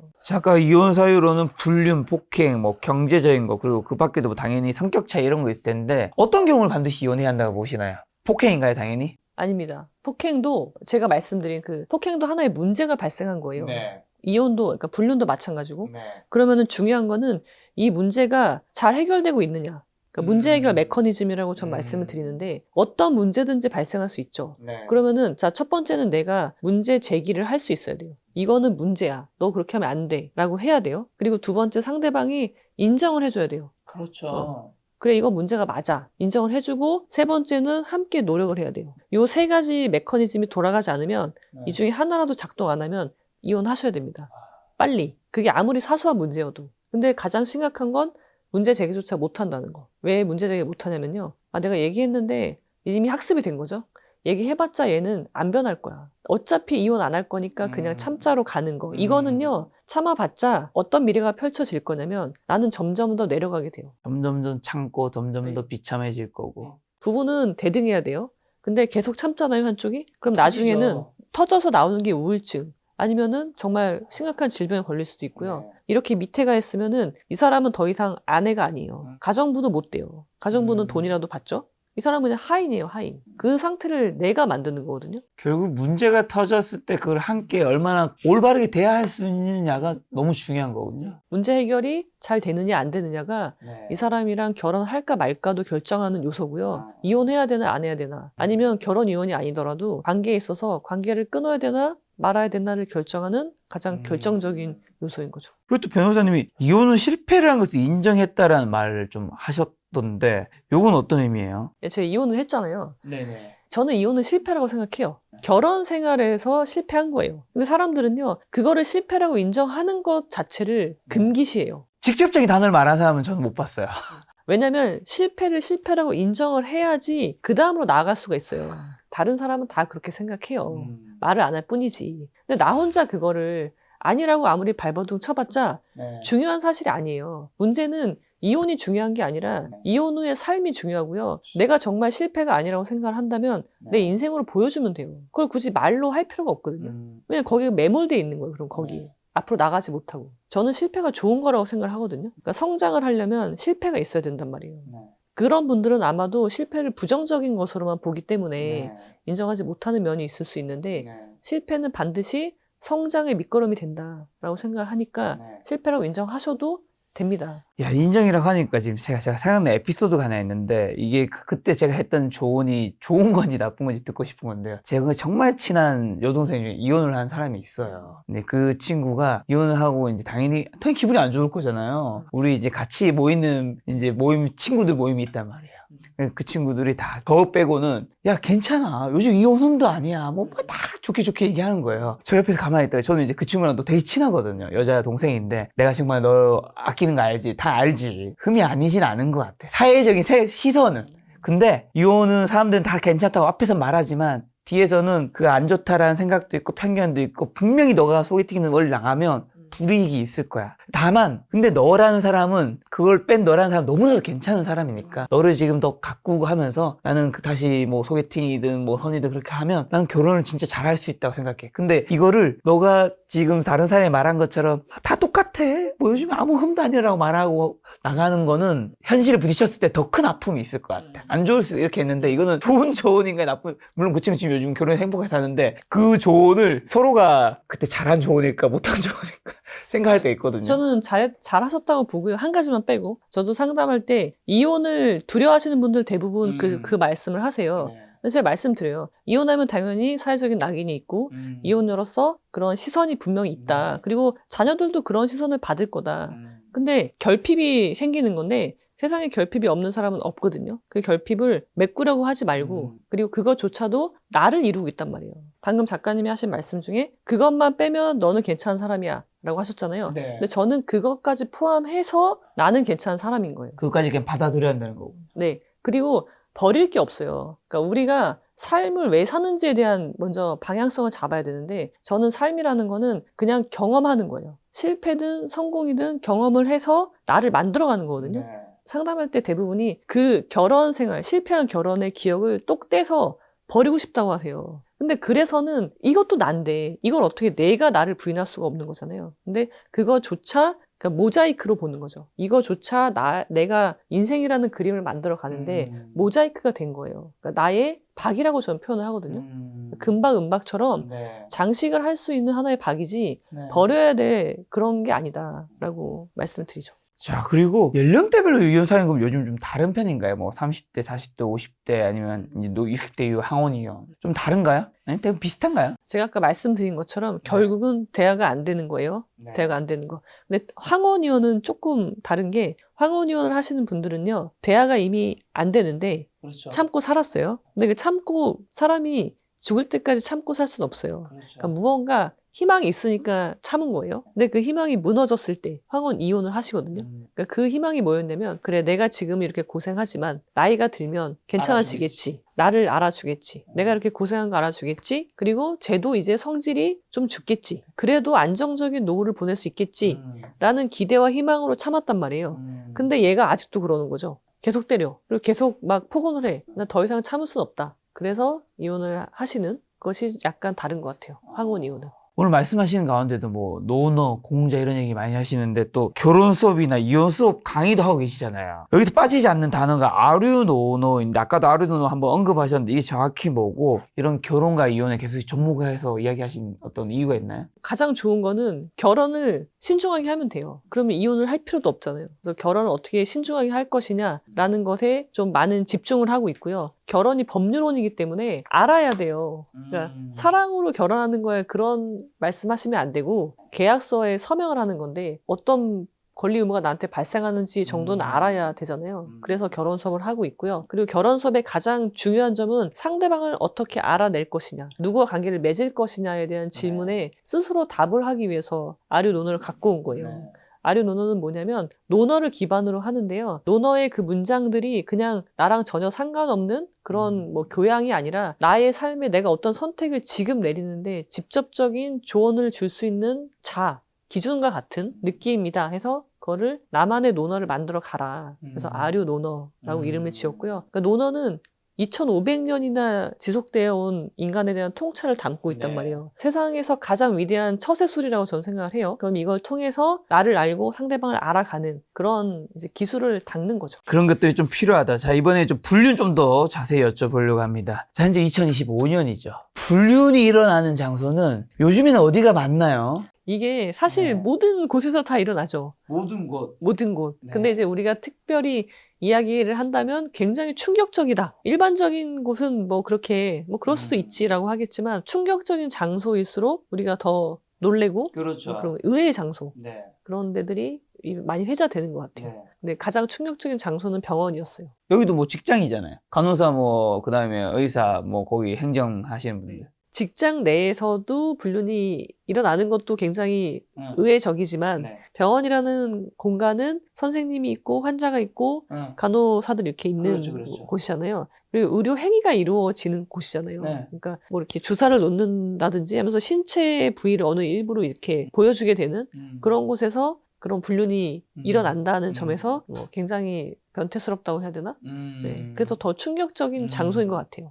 병원. 일단 뭐 가장 많이 대표적인 건 사실은 직장과 동호회와 동창회인 거는 뭐 베스트셀러인 거겠죠. 스테디셀러. 관계에 사람을 일단 만나야 되니까. 그러니까. 그런 곳. 그다음에 뭐 웹을 통해서도 많이 만난단 말이죠. 그러니까 정말 무작위로 만나는 거예요. 네, 뭐 SNS는 뭐 오픈 채팅 같은 거 말하는 거죠. 그죠. 네. 그래서 그냥 근데 그 조건이라는 게 그런 거죠. 이미 유부녀인 건 전혀 상관없는 사람들이고 그런 뭐 신체적인 그런 걸 보고 만나는 거죠. 아니면은 그런 분들도 있어요. 집단 그 스와핑이라고 하나요? 네. 스와핑을 자기 아내랑 같이 하는 사람도 있어요. 자기 아내를 원래 아내는 그런 분이 아닌데 이 남자분이 이제 그런 성향인 거죠. 아내한테 모텔로 오게 하는데 거기에 이제 다른 남자가 있는 거예요. 자기도 가고. 근데 그 아내가 거기 가요. 동의했다는 거네요. 네. 그래서 제가 왜 가셨냐. 그러니까 이게 가스라이팅이라는 게 되게 무서운 게 본인은 싫은데 갔대요. 말이 안 되는 거거든요. 결국 하고 나서 어떤 기분이 드셨던 거예요? 물론 하지는 못했다고 했어요. 네, 하지는 못했는데 모텔까지 갔다는 거예요. 그럼 왜 갔냐? 누가 끌고 간 것도 아닌데 왜 가셨나요? 말을 못해요. 이런 식으로 사리분별이 무너지기 때문에 옆에 누가 있는지는 매우 중요한 거예요. 나도 그런 사람이 되거든요. 아마 다음번에는 했을 수도 있어요. 그분은. 작년에 가장 핫했던 데가 러닝크루잖아요. 그렇죠.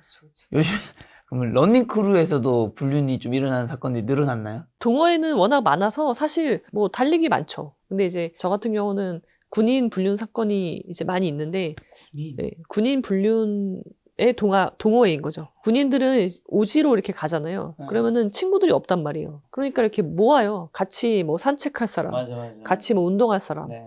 그렇게 하면은 이제 인간관계가 워낙 좁은 곳이기 때문에 만날 사람이 없어요. 그럼 그 안에서 이제 불륜이 이루어진단 말이죠. 그러니까 불륜을 하기 위해서 사실 뭐 처음부터 그런 의도로 가는 건 했을 수도 아니죠. 있고 그런 사람도 있겠지만. 그걸 붙인 사람, 모으는 사람은 그런 의도를 가지고 이제 하는 분들도 있을 수 있는데 이제 문제는 다 부대 사람이에요. 다 알아. 누구랑 불륜했는지 다 안단 말이죠. 이제 그런 게 되게 폐해가 큰 거죠. 그럼 배우자 두고 바람 피우는 사람들의 심리와 이유는 뭔가요? 논어에서도 이런 게 나오나요? 공자나? 인간 등급의 하나로 나오죠. 네. 그런 사람을 공자는 썩은 나무나 똥이 섞인 흙으로 빚은 담장? 아니면 뭐 짐승?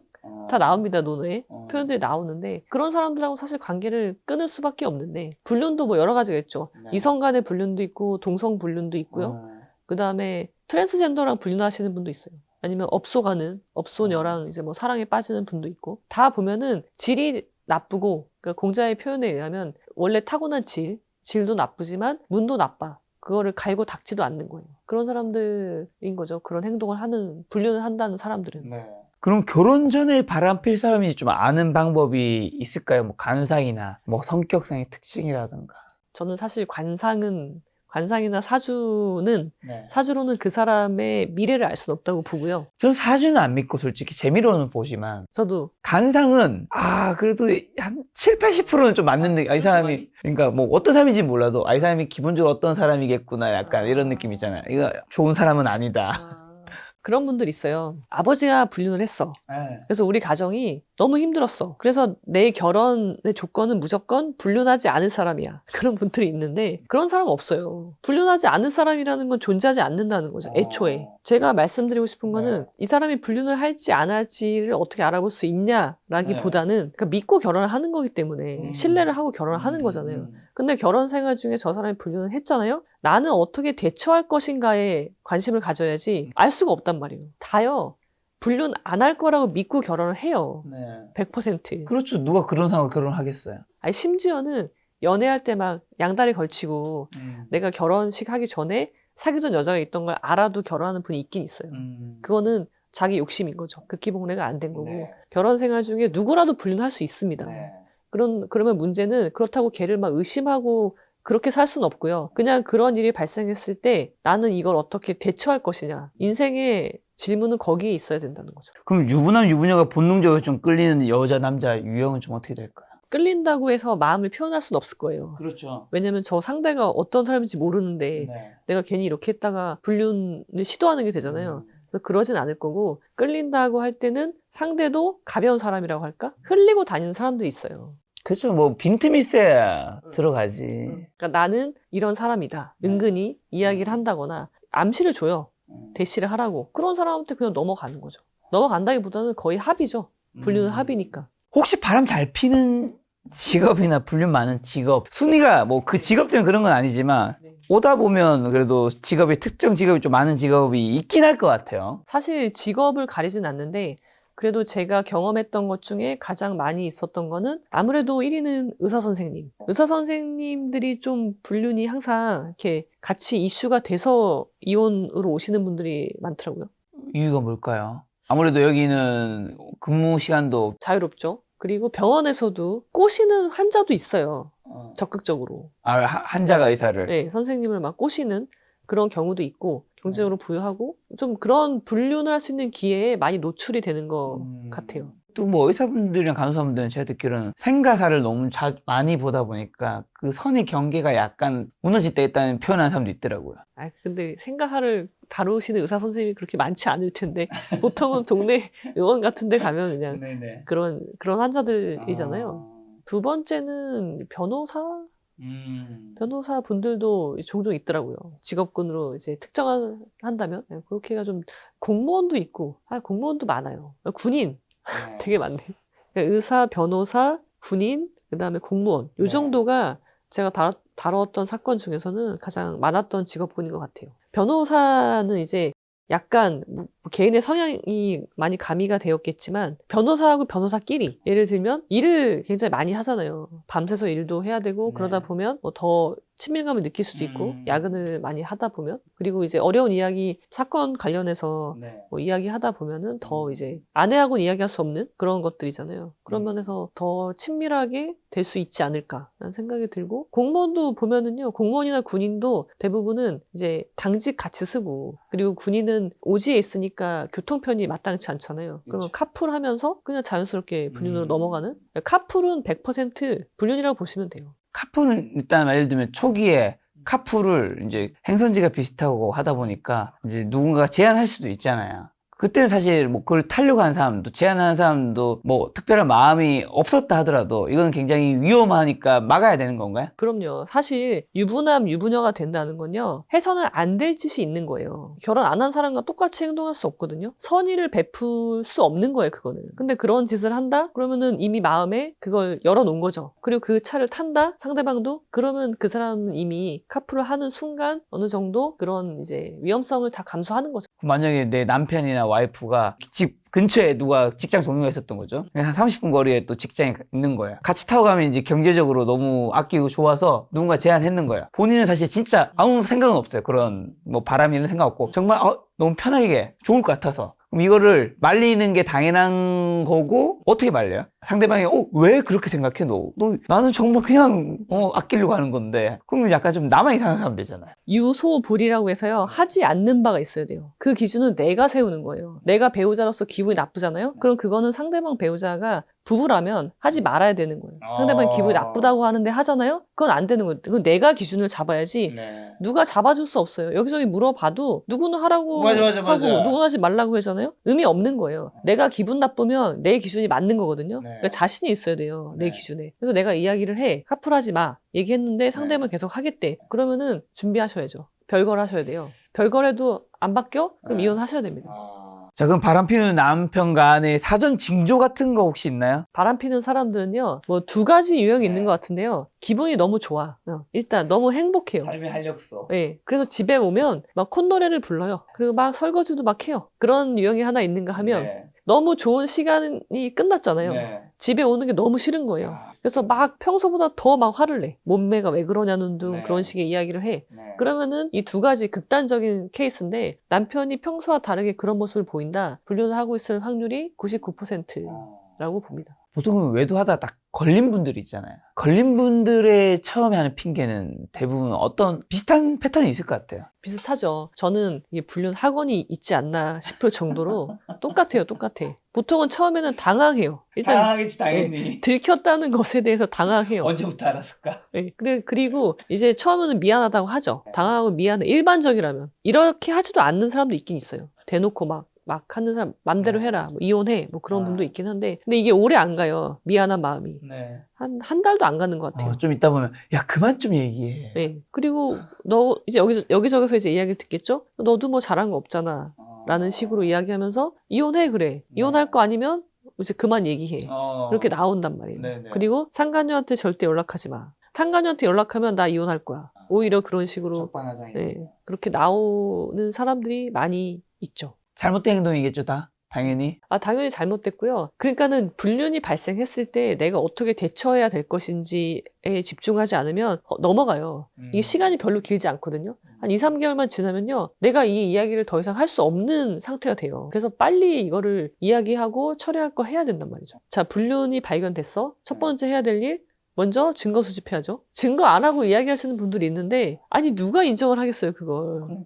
그러니까 증거 수집부터 해야 돼요. 네. 그 다음에 증거를 가지고 남편한테 이야기해도 되고 안 해도 되고 네. 상간녀한테 연락을 해서 상간녀의 책임을 물어야 돼요. 남편한테 얘기하는 것보다 상간녀가 먼저예요? 따로따로니까. 네. 각자니까. 네. 저희 같은 경우는 업무 처리를 어떻게 하냐면 먼저 상간녀한테 전화를 해요. 그리고 그 사람한테 전화하지 마라. 연락하지 마라. 남편한테 만약에 어. 남자면 남편한테 전화하지 마라. 그 남편한테 전화하지 마라. 그러면 합의 안 하겠다. 보통은 합의를 하려고 하거든요. 아주 나쁜 사람이 아니면. 그러니까 연락하지 말라고 해요. 그러면은 얘네들은 서로 내통을 하겠죠. 그럼에도 불구하고. 근데 그 내색을 못 하는 거예요, 이 남편은. 자기가 알고 있다는 걸 알면 얘 상간녀한테 들었다는 거밖에 안 되잖아요. 이야기를 못 해. 그러면서 서로 굉장히 초조한 시간을 가지게 되는 거죠. 그래서 저는 불륜을 알았을 때 바로 지르지 말고 그런 식으로 하는 게 이 사람들을 더 힘들게 할 수 있다는 거죠.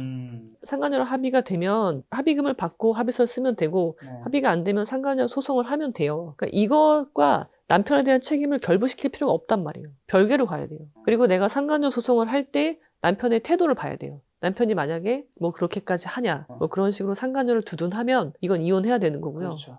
내가 상간녀 소송을 하는데 협조를 하잖아요. 네. 그러면은 한 번 더 기회를 줄 수도 있어요. 근데 남편하고도 합의를 해야 돼요. 위자료를 받아야 된단 말이에요. 그래서 합의서는 2장이 나와야 되는 거죠. 위자료를 받는다는 건 이혼하라는 얘기 아닌가요? 아니에요. 이혼과 상관없이 얘가 한 과거의 불법 행위에 대한 내가 손해배상을 받는 개념이기 때문에 이혼과 상관이 없어요. 그래서 저희는 2개를 받습니다. 합의서를. 그래야지 이걸 매듭 짓고 앞으로 갈 수가 있는 거거든요.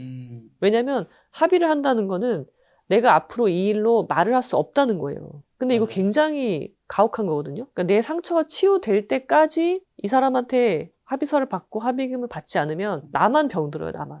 그 상간사 소송을 하시고 위자료를 받았어요. 네. 그런데도 남편을 볼 때마다 그 생각이 계속 나는 거예요. 나겠죠. 그래서 괴로워하시는 분들 되게 많거든요. 근데 본인이 괴로우면요, 병으로 발현된단 말이에요. 남편이 불륜을 했을 때 용서한다는 게 그렇게 쉬운 일이 아니에요. 그래서 제대로 책임을 물어야지 그나마 가능하다. 그럼 증거를 먼저 수집하는 거를 하셨는데 외도 증거 잡다가 사람들도 모르게 불법 증거를 수집하는 거는 좀 어떤 것들이 있을까요?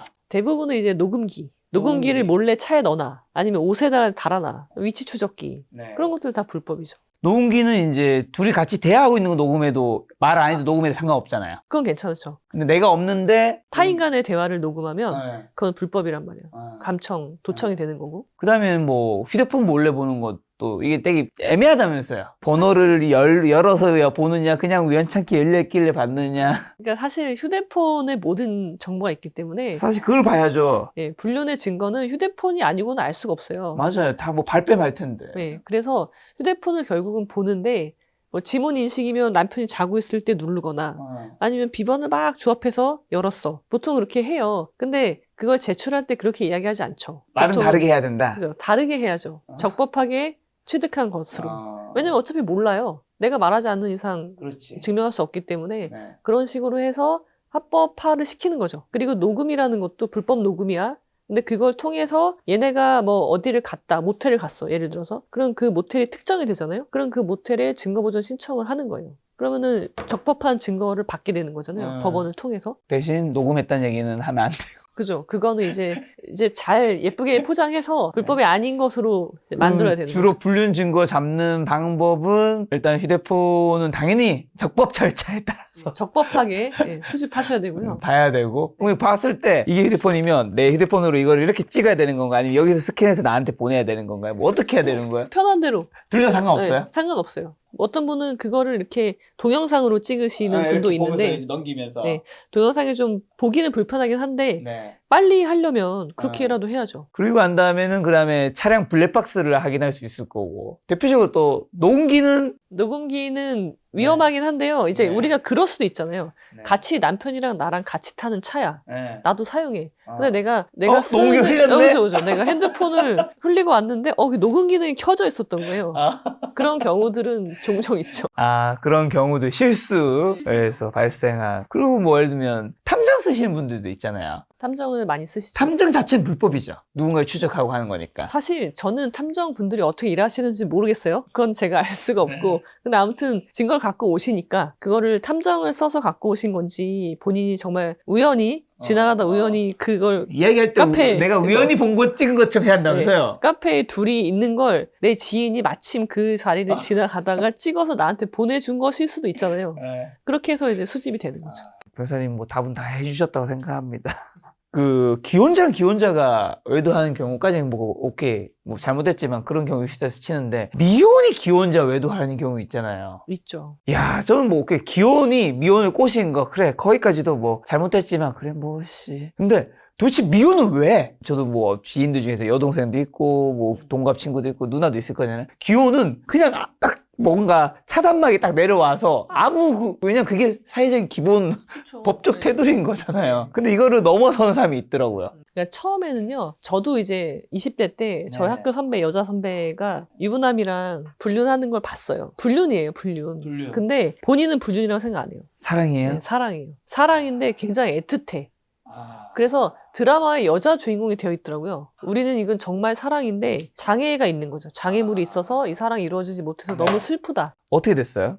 물론 당연히 들켰는지 안 들켰는지 모르겠어요. 당연히 헤어질 수밖에 없는 거고. 그분 다시 다른 사람이랑 결혼해서 잘 살고 계시고 이렇게 됐는데 그런 분들이 의외로 많아요. 상담하시는 분들도 이분은 뭐 미혼이세요? 근데 유부남이랑 사랑을 한 거예요. 근데 이제 잊지 못해. 오히려 잊지 못해요. 미혼인 여자분이. 그래서 괴로워서 상담하시는 분도 있어요. 굳이 그 힘든 사랑을 미혼이 사랑과 미혼끼리 해도 될 텐데 그게 더 자극적으로 느끼시는 건가? 자극적이기도 하고 불륜 자체가 이제 그렇기도 하고 나는 불륜이라고 생각 안 하고 네. 그리고 처음에 접근할 때요 그렇게 막 들이대지 않죠. 처음에는 서서히 라포를 쌓아가는 거예요. 신뢰를 막 쌓아가서 나를 좀 안 되게 여기게 만드는 거예요. 아, 저 사람 내가 여자들 이제 모성 본능 있잖아요. 그러니까 내가 저 사람을 위로해주고 싶다. 따뜻한 밥 해주고 싶다. 그렇게 하다가 자연스럽게 신체 접촉을 가는 거거든요. 그러니까 그게 중요한 거예요. 내 옆에 누구를 둘 것이냐. 네. 그 문제로 결국은 다시 돌아오는 거죠. 자, 그리고 남녀가 생각하는 외도의 기준도 좀 다른가요? 보통 그런 얘기 많잖아요. 남자는 자는 건 절대 용서할 수 없고 여자는 마음을 준 걸 용서할 수 없다.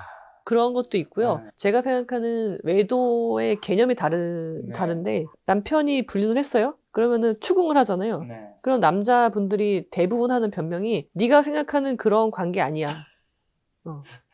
드라마 그렇게, 진짜 많이 본 예, 것 같은데. 그렇게 이야기를 해요. 근데 그 말은 뭐냐면 안 잤다는 거예요. 아, 안 잤다. 안 잤어. 손만 잡고 밥만 먹은 거야. 라고 이야기를 하는 거예요. 그러면 이제 불륜이 아닌가요? 아니죠. 그것도 부정행위라는 개념이 되게 크기 때문에 간통, 그러니까 성관계를 하지 않아도 부정행위 들어가거든요. 근데 남자들은요, 변명할 때 성관계는 안 했으니까 이건 불륜이 아니야. 라고 이야기를 한단 말이죠. 네. 근데 물론 성관계도 했죠. 근데 이제 증거가 없으니까 그렇게 얘기를 하는 것 뿐인데 아내 입장에서는 네가 성관계를 했든 안 했든 그건 중요한 게 아니에요. 그냥 어떤 여자랑 함께 밥을 먹고 네. 손을 잡고 네. 그게 작가님 말씀하신 마음을 준 거라고 표현할 수도 있는데 그거는 명백한 법적으로 봐도 불륜이 맞고요. 그러면 이제 변호사님, 바람핀 배우자와도 함께 살아도 안 되는지는 그 문제가 터졌을 때 그 당사자의 이제 태도인 거겠네요. 그렇죠. 그러니까 문제 해결 메커니즘이 잘 돌아가는지를 체크해야 되는데 사실 그게 잘 돌아간다고 하더라도요. 그 기억에서 벗어나기가 쉽지 않아요. 이 대부분 상대방이 이제 남편이 불륜했을 때 충격 받으시는 게 뭐냐면 불륜했다는 사실도 사실이지만 나한테 그렇게 하지 않았는데 얘한테는 이렇게 했다는 사실에 충격을 받아요. 예를 들면 나는 남편한테 평생 20년을 살았어. 근데 다정한 말 한마디 들어본 적이 없어요. 신혼 때도. 그래서 나는 이 사람은 원래 이런 사람인가 보다. 무뚝뚝한데 그래도 나를 사랑하겠지 라고 살아왔는데 상간녀랑 나눈 카톡을 본 거예요. 근데 거기에 정말 꿀이 뚝뚝 떨어지는 표현들 그런 걸 보고서 자괴감을 느끼는 거죠. 그래서 이 사람은 원래 이런 걸 할 줄 아는 사람이었는데 나한테 하지 않았던 거구나. 그럼 그 이유는 뭐야? 나를 사랑하지 않았던 거죠. 20년 내내 단 한 번도. 이런 경우에는 살 수 없죠. 뒤의 고통이 어쩌면 더 클 수도 있을까요? 그죠. 내가 살았던 사람은 누구지? 라는 그런 아주 근원적인 질문이 어떻게 보면 들면 살면서 그런 생각했을 거잖아요. 이 사람은 그냥 애정 표현을 못하는 사람이고 이건 내가 그냥 참고 살아야지. 20년 살았는데 20년을 그걸 참았던 내가 아주 바보를 만들어버리면. 잘 살기 위해서 살림을 하는데 굉장히 아낀 거예요. 한 푼도 아껴서 막 시장에서 옷을 사 입고 그랬어. 근데 남편이 불륜을 했는데 상간녀한테 굉장히 비싼 고가의 백화점에서 파는 그런 귀금속을 해준 거예요. 그걸 볼 때마다 이제 이분은 무너지는 거예요. 이렇게는 살 수 없는 거거든요. 2차 가해죠. 근데 외도임에도 이혼하지 않는 이유도 있을 텐데 그 이유랑 용서되는 비율도 생각보다 높나요? 높아요. 근데 사실은 용서가 안 되는 걸 용서한다고 말을 하죠. 억지로. 대부분의 이런 생각을 해요. 깔려 있어요. 어차피 이혼할 거 아닌데. 그러니까 이혼 자체를 굉장히 터부시하고 있기 때문에 이혼은 빼고 생각하면 얘랑 살아야 돼. 그럼 어떻게 내가 용서해야지. 오히려 반대로 이게 흘러간단 말이에요. 사고가. 역으로 흘러가면서 그럼 이제 역류하게 되는 거죠. 그럼 변호사님은 지금까지 얘기 들어봤을 때는 바람을 이제 핀 상대가 자기 잘못을 인정하고 앞으로 그러지 않겠다는 정말 그 진심을 보인다면 그래도 한 번 정도는 진짜 그게 태도가 진심이라면 넘어가서 다시 결혼 생활 봉합할 필요는 있다. 보시는 것 같네요. 저 개인적으로 선택하라면 안 하죠. 지금까지 했는 말이 좀 다르잖아요. 문제 해결이 중요하다면서 그 태도가 진심이고 하다면 괜찮다지만 하지만 나는 또 개인적으로는 하지 않는다. 이 폭행은 나와 얘의 문제예요. 근데 불륜이라는 거는 다른 사람과 성관계를 한 거잖아요. 근데 결혼 생활의 본질은요. 성적 결합이에요. 근데 나랑 성적 결합을 했던 사람이 다른 사람이랑 또 한다는 거잖아요. 그리고 내가 그 증거를 다 봤어. 그러면은 저는 저의 평안을 위해서 이혼하죠. 이거는 문제 해결 메커니즘을 작동시키지 않을 거예요. 변호사님은 그렇지만 이제 다른 사람한테 얘기할 때는 또 이게 사람마다 다 성향과 이게 좀 다르니까. 정말 그냥 무턱대고 용서하지 말고 문제 해결 메커니즘을 돌리고 나서 용서를 해라 하려면 그렇게 이제 조언을 드리는데 그 고통에서 벗어나는 게 쉽지 않아요.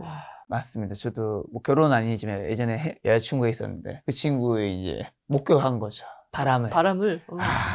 충격적이셨겠네요. 그 충격은 사실 아까 말씀드린 것처럼 너무 와닿는 게 그 1차적인 충격보다 2차 충격. 그동안 나한테 했던 그 말과 행동이 내가 다 약간 부정당한, 그러니까 뭐 어떤 게 오냐면 성적인, 그러니까 이성적이라는 게 꼭 그런 성적이 아니라 그 남성의 자존감이 완전히 박살나더라고. 나의 남자란 자존감 자체가 그냥 땅바닥 떨어진 느낌? 그래서 자존감이 바닥이 날 수밖에 없어요. 상대방이 불륜을 하면. 그리고 어떤 분은 상간녀랑 나를 비교해요. 이거 굉장히 심각한 건데 그러면서요 어떻게 하냐면 이혼도 못하고요. 상간녀보다 내가 남편한테 잘 보이려고 한단 말이에요. 그렇게 되면 안 되는 거죠. 제일 문제는 바람 피놈인데. 바람 피면 이혼하셔야 됩니다. 이제 결혼 얘기도 좀 여쭤보려고 하는데, 결혼을 행복하고 싶다면 절대 놓치면 안 되는 이성의 유형은 또 좀 어떤 게 있나요? 애정과 신뢰를 기반으로 해야 되는 게 결혼이라 말씀하셨는데 어떤 사람을 만나야 되나요? 사실 저는 가장 바람직한 인간관계는요. 이런 거예요. 내가 세모예요. 그리고 상대방이 네모예요.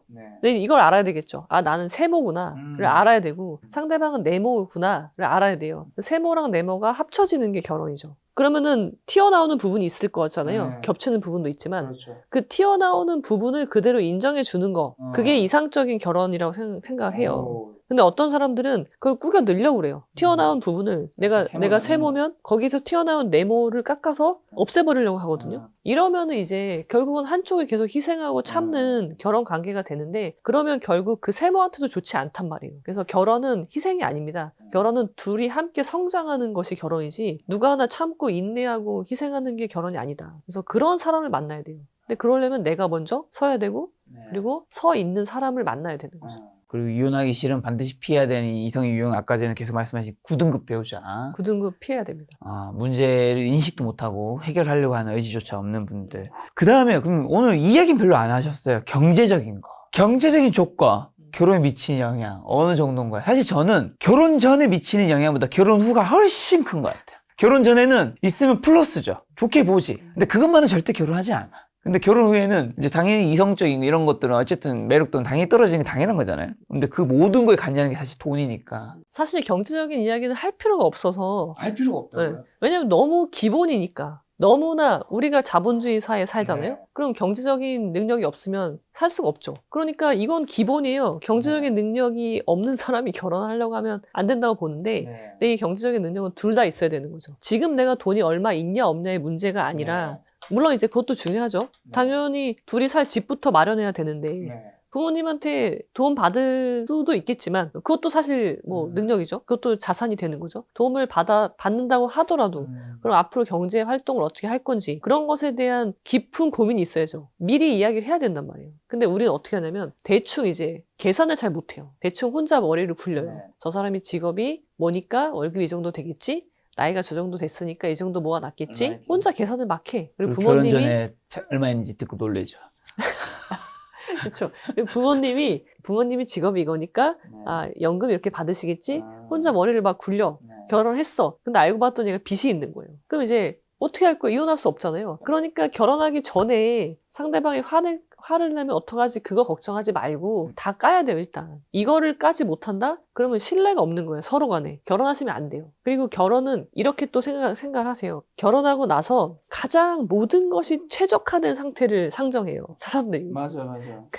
자, 지금 돈이 없어. 심지어 얘가 빚이 있는 걸 알았어. 빚이 3천이 있대. 근데 그래도 괜찮아. 우리 둘이 맞벌이니까 우리 젊고 둘이 같이 벌면 금방 일어날 수 있어. 라고 이야기를 한단 말이에요. 근데 우리가 살다 보면 여자 같은 경우는 아이를 낳으면 회사를 못 다닐 수도 있고요.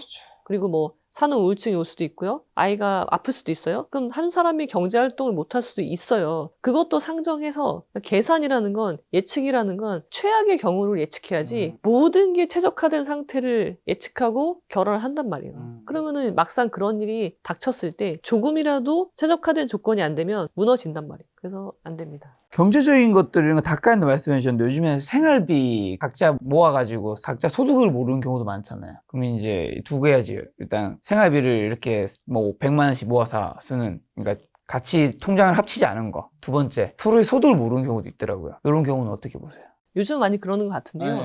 저는 나쁘지 않다고 생각을 하는데 서로 급여를 몰라. 여자가 뭐 가사하고 양육을 하니까 2대1로 돈을 넣자. 남자가 2, 여자가 1 이렇게 공동 돈을 모아서 그걸로 생활을 하자라고 할 수는 있는데 과연 이게 얼마나 신뢰가 있을지. 그러니까 이게 되게 금액이 크다면 모르겠어요. 그 돈이라는 게 고갈이 된다면 그러니까 서로 신뢰하지 못하기 때문에 사실 그런 거거든요. 그리고 이거 내가 번 돈인데 네가 왜 부분 알아야 되는 거 아닌가요? 예를 들면 야, 네 남편은 네 와이프는 얼마 버는데 나 모르는데. 저는 이게 뭔가 좀 정상적이지 않은 것 같아요.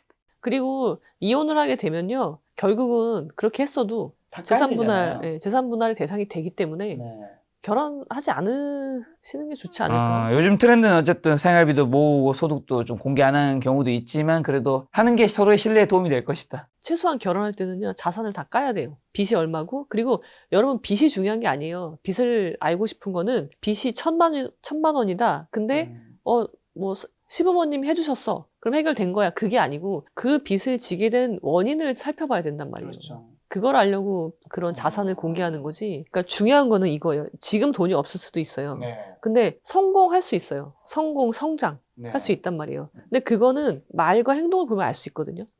제가 이제 논어를 강조하는 이유는요. 논어에서 우리한테 가르쳐주고 싶은 거는 네. 앞으로 올 일을 아는 법을 알려주는 거예요. 근데 그거는 점을 보고 아는 게 아니라 저 사람의 말과 행동을 보면 앞으로 이 사람이 어떻게 될지 알 수 있어요. 그렇죠. 예, 그래서 사람을 잘 살피면 돼요. 그것을 내 욕심으로 살피지 말고 네. 얘랑 결혼하면 내가 편하겠다 그런 거 말고 그래서 그 사람 자체의 말하는 거 행동하는 걸 보면 이 사람이 하는 일이 잘 될지 안 될지를 알 수 있어요. 그런 걸 좀 많이 공부해야 되지 않을까. 그리고 결혼하기 전 대부분의 사람들이 그러면 착각하는 건 아까 변호사님이 말씀하신 가장 베스트 시나리오만 생각한다라는 걸까요? 네, 맞습니다. 좀 최악의 시나리오도 그렇게 되진 않겠지만 생각은 해봐야 된다. 여러분 인생이라는 게 아직 30대는 아직 시작한 것도 아니고요. 40대부터 이제 겨우 내 삶이 시작이 되는 건데 저도 이제 제 인생 그래프를 이렇게 그려봤어요. 네. 근데 굉장히 굴곡이 많더라고요. 저 밑바닥에 제가 또 우울증 전문가인데 우울증이라는 밑바닥에서 헤매면서 생사를 넘나드는 네. 그런 경험도 해봤단 말이에요. 그러니까 이 밑바닥에 갔을 때도 나는 살아야 된단 말이에요. 그렇죠. 죽을 수 없거든요. 맞아요. 그러면은 그때도 대비해야 되는 게 인생이지 네. 항상 승승장구할 수는 없다는 거죠. 그러면은 당연히 결혼 생활에서 어려움이 왔을 때 해결책이 있는지 그것도 염두에 두고 결혼을 하셔야 되겠죠. 이혼으로 좀 이어지는 대화나 말의 습관 같은 거는 없을까요? 저는 이성 간에 정말 중요한 것 중 두 가지는 몸의 대화랑 말의 대화라고 생각하거든요. 그러니까 몸의 대화는 사실은 내 여자친구 아니면 결혼한 사람이면 그 두 명밖에 못 하는 거니까 가장 희소성 있는 둘만이 같이 있는 거라고 생각하고 몸이 살이 부딪히면서 서로 할 수 있는 이야기들이 밀도가 다른 이야기들이 있단 말이죠. 그리고 늘 뭐 그걸만 할 수 있는 건 아니니까 서로가 어쨌든 이렇게 앉아서 뭐 술을 먹든 밥을 먹든 뭐 이야기를 할 때 어쨌든 중요한 거는 대화니까 이 대화가 뭔가 이혼을 부추기는 것들도 생길 것 같은데. 제가 말씀드리는 유일한 그러니까 모든 이혼 사유들이 종착지는 결국 대화가 되지 않는 거란 말이에요. 근데 대화가 되지 않는 이유 중에 여러 가지가 있겠지만 보통은 상대방이 그걸 문제로 인정하지 않기 때문에 대화가 안 되는데 일상을 공유한다는 건요. 매일 만나요. 그렇죠. 매일 만나고 매일 부딪혀야 되는 관계잖아요. 네. 가족이라는 건. 근데 매일 만나면 내가 성장하는 모습을 보여주지 못하는 거예요. 서로가 서로를. 월든의 표현에 의하면 서로가 곰팡내가 나고 있는 거예요. 그런 모습만 보여주고 있으니까 네. 대화가 더 안 되는 거죠. 그래서 결국은 문제 해결점은 나한테 있는 거예요. 내 안에 있죠. 그래서 나를 계속 성장시키는 수밖에 없거든요. 그러려고 노력을 해야 되고 무언가 어제와 다른 오늘이 되도록 노력하고 그렇게 하다 보면 저 사람과 대화가 되면 되는 거고 네. 대화가 계속 안 되면 관계를 정리해야 하는 수밖에 없는 거예요. 그렇게 해야지 내가 발전을 하거든요. 자, 이런 분이 있었어요. 한 20평생을 남편을 위해서 헌신한 분이 있었어요. 네. 내가 이렇게 하면 남편이 변하겠지 그래도. 그런 생각으로 막 쏟아 부었어. 그래서 남편이 조금 변했대요. 옛날 같지 않대요. 옛날보다 말도 예뻐졌고 좋네요. 태도도 좋아졌어. 그러면은 예를 들면 9등급이 8등급 된 거예요. 그래서 제가 여쭤봤어요. 그러면은 좋으시냐고. 9등급을 내가 20평생을 쏟아 부어서 8등급으로 만드시면 행복하시냐. 애초부터 좀 높은 등급을 만나는 게 좋을 수 있죠. 그동안 내가 성장하지 못한 손해는 생각하지 못하시는 거냐. 사람의 에너지는 한정되어 있어요. 맞아요. 누구라도. 근데 그걸 다 남편한테 쏟아 부었다는 말은 나하고 내 아이한테 쏟아붓지 못했다는 거예요. 네. 이거는 보이지 않는 손해니까 생각을 못 해요. 그냥 얘만 보고 있는 거예요. 얘를 미워하면서 얘만 보고 살아요. 모든 기준이 상대방한테서 나오는 거, 그것이 이제 저는 관계를 망치는 최악이라고 보는 거죠. 이혼 사유를 보면 뭐 사실 불륜이라든가 폭행 같은 경우는 누가 봐도 가해자와 피해자가 확실한 거잖아요. 그렇죠? 그 안에서도 사실 뭐 내밀어들어야 뭐 99대 1 정도의 잘못이 있을지라도 그걸로 뭐 가지고 너도 잘못했다 말한 건 잘못된 거니까 그렇게 친다면, 근데 그 밖에 예를 들면 뭐 성격 차이라든가 다른 것들은 사실 다 섞여 있잖아요. 그러다 보니까 이혼 위기에 처했거나 아니면 이혼을 했는 사람들이 이제 주변에도 있으면 얘기를 들어보고, 우리가 방송에서도 요즘 이혼을 하신 분들 얘기 많이 나오니까 꼭 얘기하시는 이혼의 이유를 물어보잖아요. 이제 그럼 그 얘기를 하면 대부분 상대방 이유를 얘기해요. 맞아요. 네. 저는 거기서 이제 물론 그럴 때가 있겠지만 이질감을 느끼는 거는 왜 모두가 상대방 이야기를 하지? 이게 내 어떻게 보면 이혼 위기에 처했거나 했는 사람의 그 모두가 그렇다는 건 아닙니다, 여러분. 꽤 많은 부분은 내 잘못을 계속해서 이 시비를 구분 못하는 거죠. 그러다 보니까 내 잘못도 있는데 그거 대화가 안 되는 거죠. 그리고 계속 상대방 잘못만 보니까 좀, 그래서 전 그런 거 볼 때마다 좀 그냥 자기 잘못도 있다고 말하시는 분이 오히려 더 저분은 정말 자기를 알고 상대방도 위하는 마음이 있어서 노력했을 텐데 잘 안 됐나 보구나 생각이 들던데, 좀 어떻게 생각하세요? 제가 이제 재혼하시는 분들, 재혼도 이혼을 많이 한단 말이에요. 그렇죠. 재혼, 이혼 상담할 때 보면은 그런 이야기를 많이 하세요. 초혼을 왜 이혼하셨는지 물어보잖아요. 그러면은 상대방이 불륜해서 대부분이 상대방이 바람을 폈대. 상대방이 돈사고를 쳤대. 그러니까 내 잘못은 없는 거예요. 그러니까 9등급의 특징이에요. 9등급의 특징은 나는 잘못이 없어요. 상대방이 잘못해서 내가 이혼한 거예요. 다 그렇게 이야기를 하시는데, 그렇게 되면요, 재혼을 해도 마찬가지. 가 되는 거죠. 3혼을 해도 마찬가지. 그런 분들은 몇 혼을 해도 변하지 않기 때문에 똑같은 이유로 결국은 이혼에 이르게 될 수밖에 없는 거죠. 제 채널에 제가 이혼한 이유에 대해서 찍은 영상이 있어요. 근데 그걸 보고도 사람들이 이해를 못하겠다. 그래서 왜 이혼했다는 거냐? 라고 댓글을 다시거든요. 근데 거기서 제가 말씀드리는 거는, 제가 이혼을 하게 된 이유는 내가 나를 몰랐기 때문이다 라고 말씀을 드려요. 내가 나를 모르는 상태에서 어떻게 다른 사람을 볼 수 있겠어요. 그러니까 당연히 나랑 맞지 않는 사람을 선택할 수밖에 없었고, 그거를 조기에 해결하지 못했고, 저는 7년이 걸렸단 말이죠. 이혼할 때까지. 7년이라는 시간 동안 그런 환경에 나를 뒀다는 거죠. 이 질문도 되게 중요한데요. 나를 어디에 둘 것이냐, 이것이 인생에서 되게 중요한 문제라고 봐요. 근데 저는 저를 잘 몰랐기 때문에 그런 환경에 저를 갖다 둔 거예요. 근데 그건 상대방도 마찬가지겠죠. 상대방도 자기를 몰랐다고 저는 생각을 해요. 그러니까 서로가 본인에 대해서 알지 못하는 사람들 둘이 만나니 조건만 대충 맞힌 거죠. 갈등이 있어도 해결이 안 되고, 갈등이 계속 쌓이고, 나중에는 그것이 나한테 발현이 되니까 우울증에 걸리게 되고, 상대방도 우울증에 걸렸을 거라고 저는 보는데, 그런 이제 악순환이 계속 되는 거죠. 누군가 이걸 끊어줄 수밖에 없었던 거고, 지금은 이혼하고 나서 아이들도 그렇고 각자가 잘 살고 있는 거죠. 그리고 이혼 후에 재혼은 좀 하지 말라고 말씀하신다고요? 왜 그런가요? 법률론을 말씀드리는 거예요. 네. 법률론은 한 번으로 족합니다. 왜냐하면 법률론이라는 건요, 내 의지와 상관없이 민법상의 권리 의무가 발생해요. 민법의 친족편의 규정이 다 적용돼요. 이제 인척관계도 생기고요. 특히 자녀가 있어. 내 아이들이 원치 않는 이제 서로 그러니까 물론 이제 아빠가 되진 않죠. 왜냐면 이제 계부가 되는 거니까 동거인이 될 뿐이긴 하지만, 그런 관계가 생기는 게 저는 일단 너무 싫고요. 제가 싫고, 그 다음에 저희 아이들을 위해서도 재혼을 할 이유가 하나도 없고, 그리고 그렇게 얽히는 게 싫은 거죠, 법적으로. 그리고 해소하는데 너무 힘들어요. 결혼 관계를 해소하는 건 이혼밖에 없잖아요.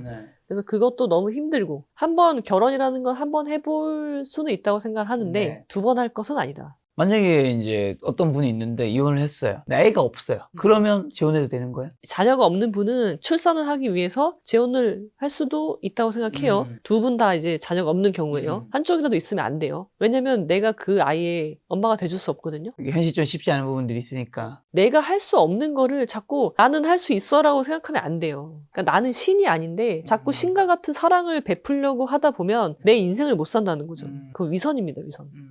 야, 그럼 남녀의 재혼 목적은 좀 다른 편인가요? 아무래도 여자분들은 경제적인 면이 있죠. 경제적으로 좀 의탁할 필요가 있으니까 이제 재혼을 하고, 남자분들은 이제 재력이 있거나, 재력이 없는 분도 재혼을 하긴 하시죠.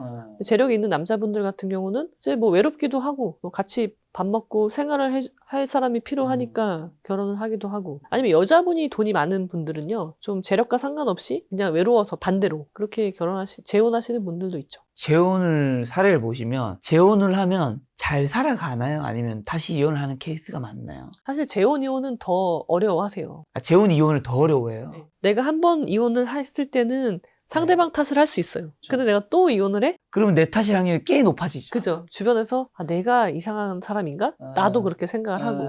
그게 싫은 거예요. 그리고 이제 3호는 못한다고 생각을 하는 거죠. 그러니까 나는 어차피 혼자 못 살아. 그러니까 난 그냥 이 사람이랑 살래. 하시면서 재혼 이혼은 더 못해요. 그러니까 안 된다고 저는 보는데, 재혼 이혼은 더 신속하게 해야 돼요. 재혼해서 물론 행복하게 잘 사시는 분도 있어요. 근데 이제 자녀가 없는 경우를 저는 봤고, 자녀가 있는데도 잘 사시는 분은 솔직히 왜냐면 내 자식과 상대방의 자식은 다를 수밖에 없고요. 그렇죠. 내 몸으로 낳은 자식과 그게 똑같으면 말이 안 되겠죠, 네. 사실은. 그럼 거기에서 죄책감이 들고요. 왜 나를 그런 곳에 두냔 말이에요. 근데 어쨌든 자녀가 없는 경우에 뭐 자녀를 놓기 위해서든 아니면 결혼 후에 자녀가 뭐 없는 것도 상관없으신 분들이라면, 그럼에도 불구하고 재혼 후에 오래 못 사는 분의 어떤 특징이 있을까요? 재혼했다는 건 어쨌든 내가 다시 결혼 생활을 정말 제대로 한번 살아보겠다라는 마음이 있는 거 한 거잖아요, 사실은. 근데 그럼에도 불구하고 또 잘 못 사는 분이 있을 거란 말이죠. 저는요, 그런 분들은 이제 방향 설정이 잘못됐다고 봐요. 그러니까 우리가 자꾸 온전한 가정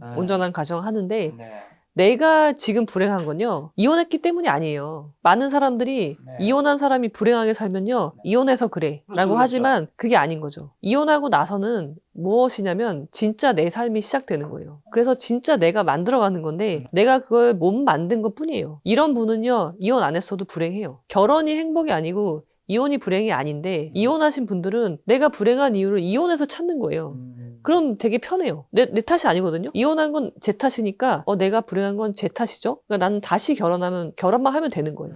그래서는 아무것도 변한 게 없고요. 결국은 자기 삶에 집중하지 못하는 거예요. 그런 사람들은 재혼이든 삼혼이든 행복할 수가 없는 거죠. 재혼, 그러니까 법률로는 금지한다. 재혼은 금지하지만 정말 하고 싶다면 최소한 3년 동안은 그 이혼의 핑계 대지 말고 나를 세워라. 그런 시간을 좀 가지고 나서, 그리고 사람을 평가하고, 나를 평가하고, 상대를 평가해서 재혼을 하셔라. 그렇게 이제 말씀을 드리는 거죠. 그럼 이혼한 사람들은 대부분 이혼한 후에 가장 뭘 많이 후회해요? 이혼을 빨리 안 한 걸 후회하죠. 빨리 안 한 거를. 좀 더 빨리 할 걸. 남자, 여자 다 비슷한가요? 대부분 남자분들이 더 그렇게 생각하시는 것 같고요. 좀 더 빨리 하면 좋았을 걸 라고 생각하시는 건 남자분들이 더 많다고 보고요. 여자분들 중에 이혼한 걸 후회하시는 분들은요, 아까랑 같은 케이스예요. 더 못한 상황이 된 거예요. 이혼하고 나서 내가 더 불행해졌어. 그런 분들은 이혼을 후회하는데, 이혼을 후회하실 게 아니라 본인을 후회해야 되는 거예요. 나는 왜 이렇게 살고 있나? 본인에 대해서 질문을 해야지, 이혼을 자꾸 늘어져 봤자 답은 나오지 않는 거죠. 변호사님 아주 냉철하시네요. 경험에서 우러나온 겁니다. 따뜻한 위로와 뭐 이런 건 없네요, 전혀. 아니, 깨야 돼요. 깨 부셔야 돼요. 그렇지 않아도 이미 너무 나른해져 있는 거예요. 그런 분들을 일으켜 세우려면 혹독한 시련이 필요한. 어쨌든 상대방이 그럼 결심이 섰을 때, 이혼하자고 했을 때 주변 사람들에게 듣는 가장 힘든 말은 좀 뭘까요? 가장 힘든 말은 뭘 그런 거 가지고 이혼해 뭐 이런 걸까요? 아무래도 그 말도 많고요. 네. 그리고 이제 친정 부모님들이 그 집 귀신이 되라. 아직도 그 말 하시는 분들 있고요. 그리고 나는 그런 꼴은 못 본다.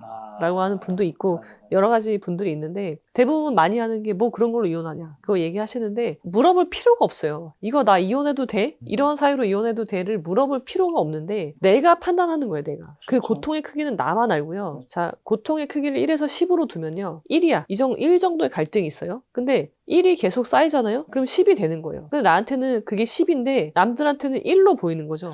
그래서 이거를 평가를 해달라고 하실 필요가 없는 거예요.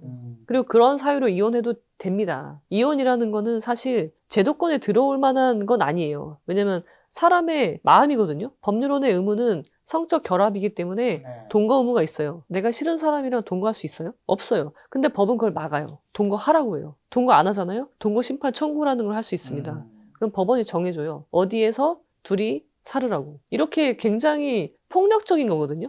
어떻게 보면. 이혼을 하고 싶은데 못하는 상황? 내가 결정하는 거예요. 고통스러운지 남한테 묻지 않은지는. 말고. 그죠? 내가 결정하고 그런 사유로 이혼해도 됩니다. 그럼 주변의 부부들과 그다음에 사건들 많이 봤을 때 혹시나 이제 부부관계가 굉장히 좋으신 분들이 꼭 하는 것과 절대 하지 않는 거 뭐 이런 것도 있을까요? 부부관계가 좋으신 분들은요. 네. 일단 대화가 서로 잘 돼요. 잘 통하죠. 네, 대화가 된다는 게 문제 제기하고 네. 답을 하고 인정하고 음. 답을 하고 이 과정이 계속 잘 이루어져요. 그리고 숨기는 게 없어요. 서로의 일정이나 그런 거를 내가 모르는 구간이 생기지 않아요. 그리고 물어보면 답을 해주고 내가 어떤 걸 물어보는 걸 전혀 꺼려하지 않는 그런 관계는 되게 좋아요. 화목하고. 그리고 여기다 플러스 불륜이 없어야 돼요. 어떤 분들은 되게 금술이 좋았어요. 네. 정말 모두가 부러워할 뿐만 아니라 너무나 행복한 결혼 생활을 했어요. 근데 갑자기 남편이 불륜을 하기 시작한 거예요. 그러니까 관계가 좋아도 불륜할 수 있거든요. 상황적인 요건이 좀 들어가기 때문에 그런 경우에는 이제 파탄으로 가게 되는 거니까 대화가 굉장히 잘 되고 소통이 잘 되고 이 말은 질문을 서로 잘하는 관계 이런 부분은 굉장히 행복한 결혼 생활을 할 수 있는 거죠. 제가 며칠 전에 봤던 드라마의 명대사여서 되게 와닿았던 게 지금 말씀하신 게 와닿는 게 그 주인공이 뭐라고 하냐면 그 남자를 좋아하는데 나는 그런 다정함을 지능으로 보거든. 상대를 안심시키는 반듯함 같은 거. 그런 거 하루 이틀 쌓이는 게 아니니까. 나나라. 하상수는 좋은 남자야. 뭐 이런 코멘트를 하는데 어떻게 보면 상대를 안심시키는 반듯함. 말씀하신 게 내 모든 것들이 오픈되어 있어서 이 사람이 지금 어디서 뭘 하고 있고 이런 것들이 사실은 딱 신뢰가 쌓여야지 걱정도 안 하게 되는 거잖아요. 그런 거를 불안하게 만드는 사람들이 있지. 이게 사실 연애 때는 뭐 그래도 뭐 어떻게 할 수 없지만 결혼을 하면 사실은 지금 내 남편, 내 아내가 어디서 뭘 하고 있는지가 상대방이 인지할 수 있게 아 지금 이 시간에 지금 남편 뭐 와이프 여기서 뭐 하고 있겠구나. 이게 좀 기본적인 서로 간의 매너이자 에티켓 아닌가요? 신뢰는 인간과 인간의 관계를 이어주는 끈이에요. 그래서 이게 없어지면 그건 이혼하셔야 돼요. 그래서 제가 불륜인 경우에 결혼 생활을 할 수 없다는 게 그 신뢰가 깨졌기 때문에 이미 한번 깨진 신뢰는요 복구되기 어렵거든요. 그래서 그렇게 말씀드리는 거고 이 신뢰는 어디서 오냐면 믿음에서 오는 거잖아요. 그 믿음은 발음에서 온단 말이에요. 방금도 나왔지만 공자가 강조하는 게 사무사예요. 생각을 바르게 하는 거. 생각이 바른 사람은 행동이 바를 수밖에 없어요. 그렇죠. 그러니까 이제 믿는 거죠. 그런 사람과 결혼을 하셔야 되는 거죠. 그리고 부부간의 성격이나 생활 습관 같은 차이는 좀 어떻게 해결해야 될까요? 그거는 아까 처음에 말씀하신 삼각형과 네모분이 만나면 깎는 게 아니라 좀 받아들여야 되는 영역인가요? 그건 충분히 조화롭게 해결할 수 있죠. 뭐 올빼미형인 사람이 있고 뭐 아침형 인간이 있을 수 있잖아요. 그런 건 충분히 해결할 수 있어요. 대화만 잘 된다면. 소통만 잘 된다면. 근데 이제 소통이 안 되니까 이제 그것도 문제가 되는 거예요. 나한테 맞추라고 할 수도 있고. 그리고 나이가 들면서 이제 좀 더 중년이 되고 그 이후에 되면 부부관계가 멀어지는 케이스들이 꽤 있잖아요. 그 이유는 뭘까요? 그러니까 저는 제가 개인적 생각은 저는 이제 아까 전에 연인과의 두 가지 중요한 거는 이제 몸의 대화와 실제 이제 서로가 주고받는 대화라고 말씀드렸는데 전 부부관계에서 정말 중요한 거는 3단계 정도로 시기별로 생각하는 첫 번째가 스킨십인 거고 두 번째가 육아, 세 번째가 저는 침이라고 보거든요. 결국 말이라는 거는 사람들하고 대화할 때 술집에 가서 맛있는 식당에 가서 카페에서 대화를 하잖아요. 아무것도 없는 식당에서 대화를 하진 않거든요. 그러면 대화거리도 없어요. 뭐가 좀 보면서 이게 맛있다 하면서 이런 것도 얘기도 하면서 이제 소재가 생기는 건데 이제 젊을 때는 어쨌든 서로 간에 몸이 끌리고 하니까 그런 데서 오는 대화도 있는 거고 그 다음에 조금 더 나이가 들어 30, 40대 되면 내 육아 너무나 중요한 거니까 그 아이에 대한 이야기를 하면서 근데 중년이 돼 50대, 60대 되면 애가 졸업을 해버리잖아요. 부부 사이에 할 얘기가 없는 거야. 저는 그때 정말 중요한 게 취미라고 보거든요. 테니스를 치든 골프를 치든 이걸 하다 보면 어쨌든 같이 동호회든 뭔가 그런 활동을 하면서 같이 이야기거리가 생기고 전 그렇게 생각합니다. 지금 제가 48살 됐죠? 48살인데 아직도 저는 인생이 되게 길다고 생각을 하거든요. 그렇죠. 제가 결코 나이가 많다고 생각을 하지 않아요. 앞으로 어떻게 살 것인지에 대한 생각이 없으면 쉽게 우울증에 빠지게 되어 있어요. 취미생활도 좋은데 취미가 같은 것도 좋아. 근데 취미가 같지 않으면 서로 다른 취미 하다가 또 불륜에 빠질 수도 있단 말이죠. 그 많은 시간을 주체하지 못하는 거예요. 맞아요. 시간과 자유. 그래서 결국은요. 우리 삶이라는 거는 나를 알아가는 과정이에요. 죽는 순간에 가장 나다운 상태로 죽는 게 저는 인생이라고 보거든요. 그래서 결국은 나를 계속 성장시켜야 돼요. 이걸 공자는 덕이라고 표현해요. 덕을 쌓아간다. 그래서 이 일이 부록 지천명이요. 그냥 그 나이를 표현하는 게 아니라 공자가 쌓아간 덕의 모습이에요. 부록을 하고 지천명을 하고 이순을 하고 그런 상태의 성장이 없으면 그러니까 인간으로서의 성장이 없으면 대화는 단절될 수밖에 없어요. 서로 간에. 건강한 관계가 되려면요. 상대방에 대한 이 존경심이 있어야 돼요. 내가 성장하지 않는데 나를 존경할 리가 없잖아요. 그렇죠. 그래서 부부가 가장 가깝지만 가장 어려운 사이이기도 하기 때문에 서로의 성장하는 모습을 적나라하게 보여줄 수 있는 관계거든요. 그래서 아이가 크고 나서 육아가 다 끝났어. 그 다음부터는 진짜 몰입해야 되는 거는 나의 성장에 몰입하셔야 되는 거죠. 그래야지 서로 함께 또 대화도 주고받을 수 있기 때문에. 자, 오늘 긴 시간 변호사님과 이야기 나누는데요. 결혼은 하면 후회, 안 하면 후회라고 사람들이 이야기를 합니다. 결혼 꼭 해야 한다고 보시나요? 아유, 인생이 너무 길기 때문에 네. 한 번쯤은 해보셔야죠. 한 번쯤은 어떻게 되든 하는 게 좋다. 네, 하는 게 좋다. 요즘에 안 하려고 하는 사람들도 많잖아요. 그럼 그런 분들한테 어떤 얘기 하세요, 주로? 근데 안 하려고 버티다가 꼭 40대 가서 해. 이상한 사람이랑. 아, 그러지 마시고 어떻게든 한번 해봐라. 네, 열심히 좀 사람 보는 눈을 키워서 네. 결혼을 하시는 게 좋지 않나. 그럼 그분들이 또 이런 얘기 할 겁니다. 안 하고 혼자이거나 하고 다시 돌아와서 혼자이거나 뭐가 다르냐? 경험해보면은요, 네. 결핍이 없어요. 안 해본 사람은요, 계속 그게 결핍이에요. 결혼하고 싶어. 네, 내가 그때 결혼했어야 되는데, 네네. 그러면서 계속 영향이 미치죠. 네. 자, 마지막으로 저희 시청자분들에게 이혼을 고민하는 분들에게 변호사님이 꼭 개인적으로 하시고 싶은 말씀 있다면요. 오늘 이제 이혼 이야기를 많이 했는데요. 네. 제가 말씀드리고 싶은 거는 우리의 삶에 대한 이야기이고요. 나라는 사람이 타임테이블이 있고 거기서 삶을 살고 있는 거예요. 그리고 결혼과 이혼이라는 이벤트가 발생하는 거죠. 이혼한다고 해서 여러분이 변하는 게 아니라 결혼한다고 해서 변하는 게 아니라 나의 본질은 변하지 않는다. 그리고 세상에서 내가 경험하게 되는 모든 것이 다 나를 이루고 있다. 나의 성장을 돕는다. 그렇게 생각하시면 좋겠습니다. 나의 본질을 찾는 게 정말 중요하다라는 걸 깨닫는 시간인 것 같네요. 네, 변호사님의 이야기가 더 궁금하신 분들은 아는 변호사 제가 링크 남겨놓을 테니까요. 그거 보시면 될 것 같고요. 전 변호사님을 초대해서 이혼과 결혼에 대한 이야기 좀 들어보려고 했더니 굉장히 오늘 방송 끝나고 오랜만에 노노공자 철학책을 좀 공부해봐야 되지 않을까. 거기서 내 삶에 지금 뭔가 힌트를 주는 답이 좀 있지 않을까라는 생각해봤습니다. 또 다음번에 변호사님 모시고 또 좋은 이야기, 아까 못한 우울증 이야기도 한번 해보도록 하겠습니다. 오늘 만난 변호사님은 이준 변호사님이었습니다. 지금까지 여러분 소중한 시간 함께 해주셔서 정말 감사합니다. 오늘도 김 작가였습니다. 고생 많으셨습니다. 수고하셨습니다.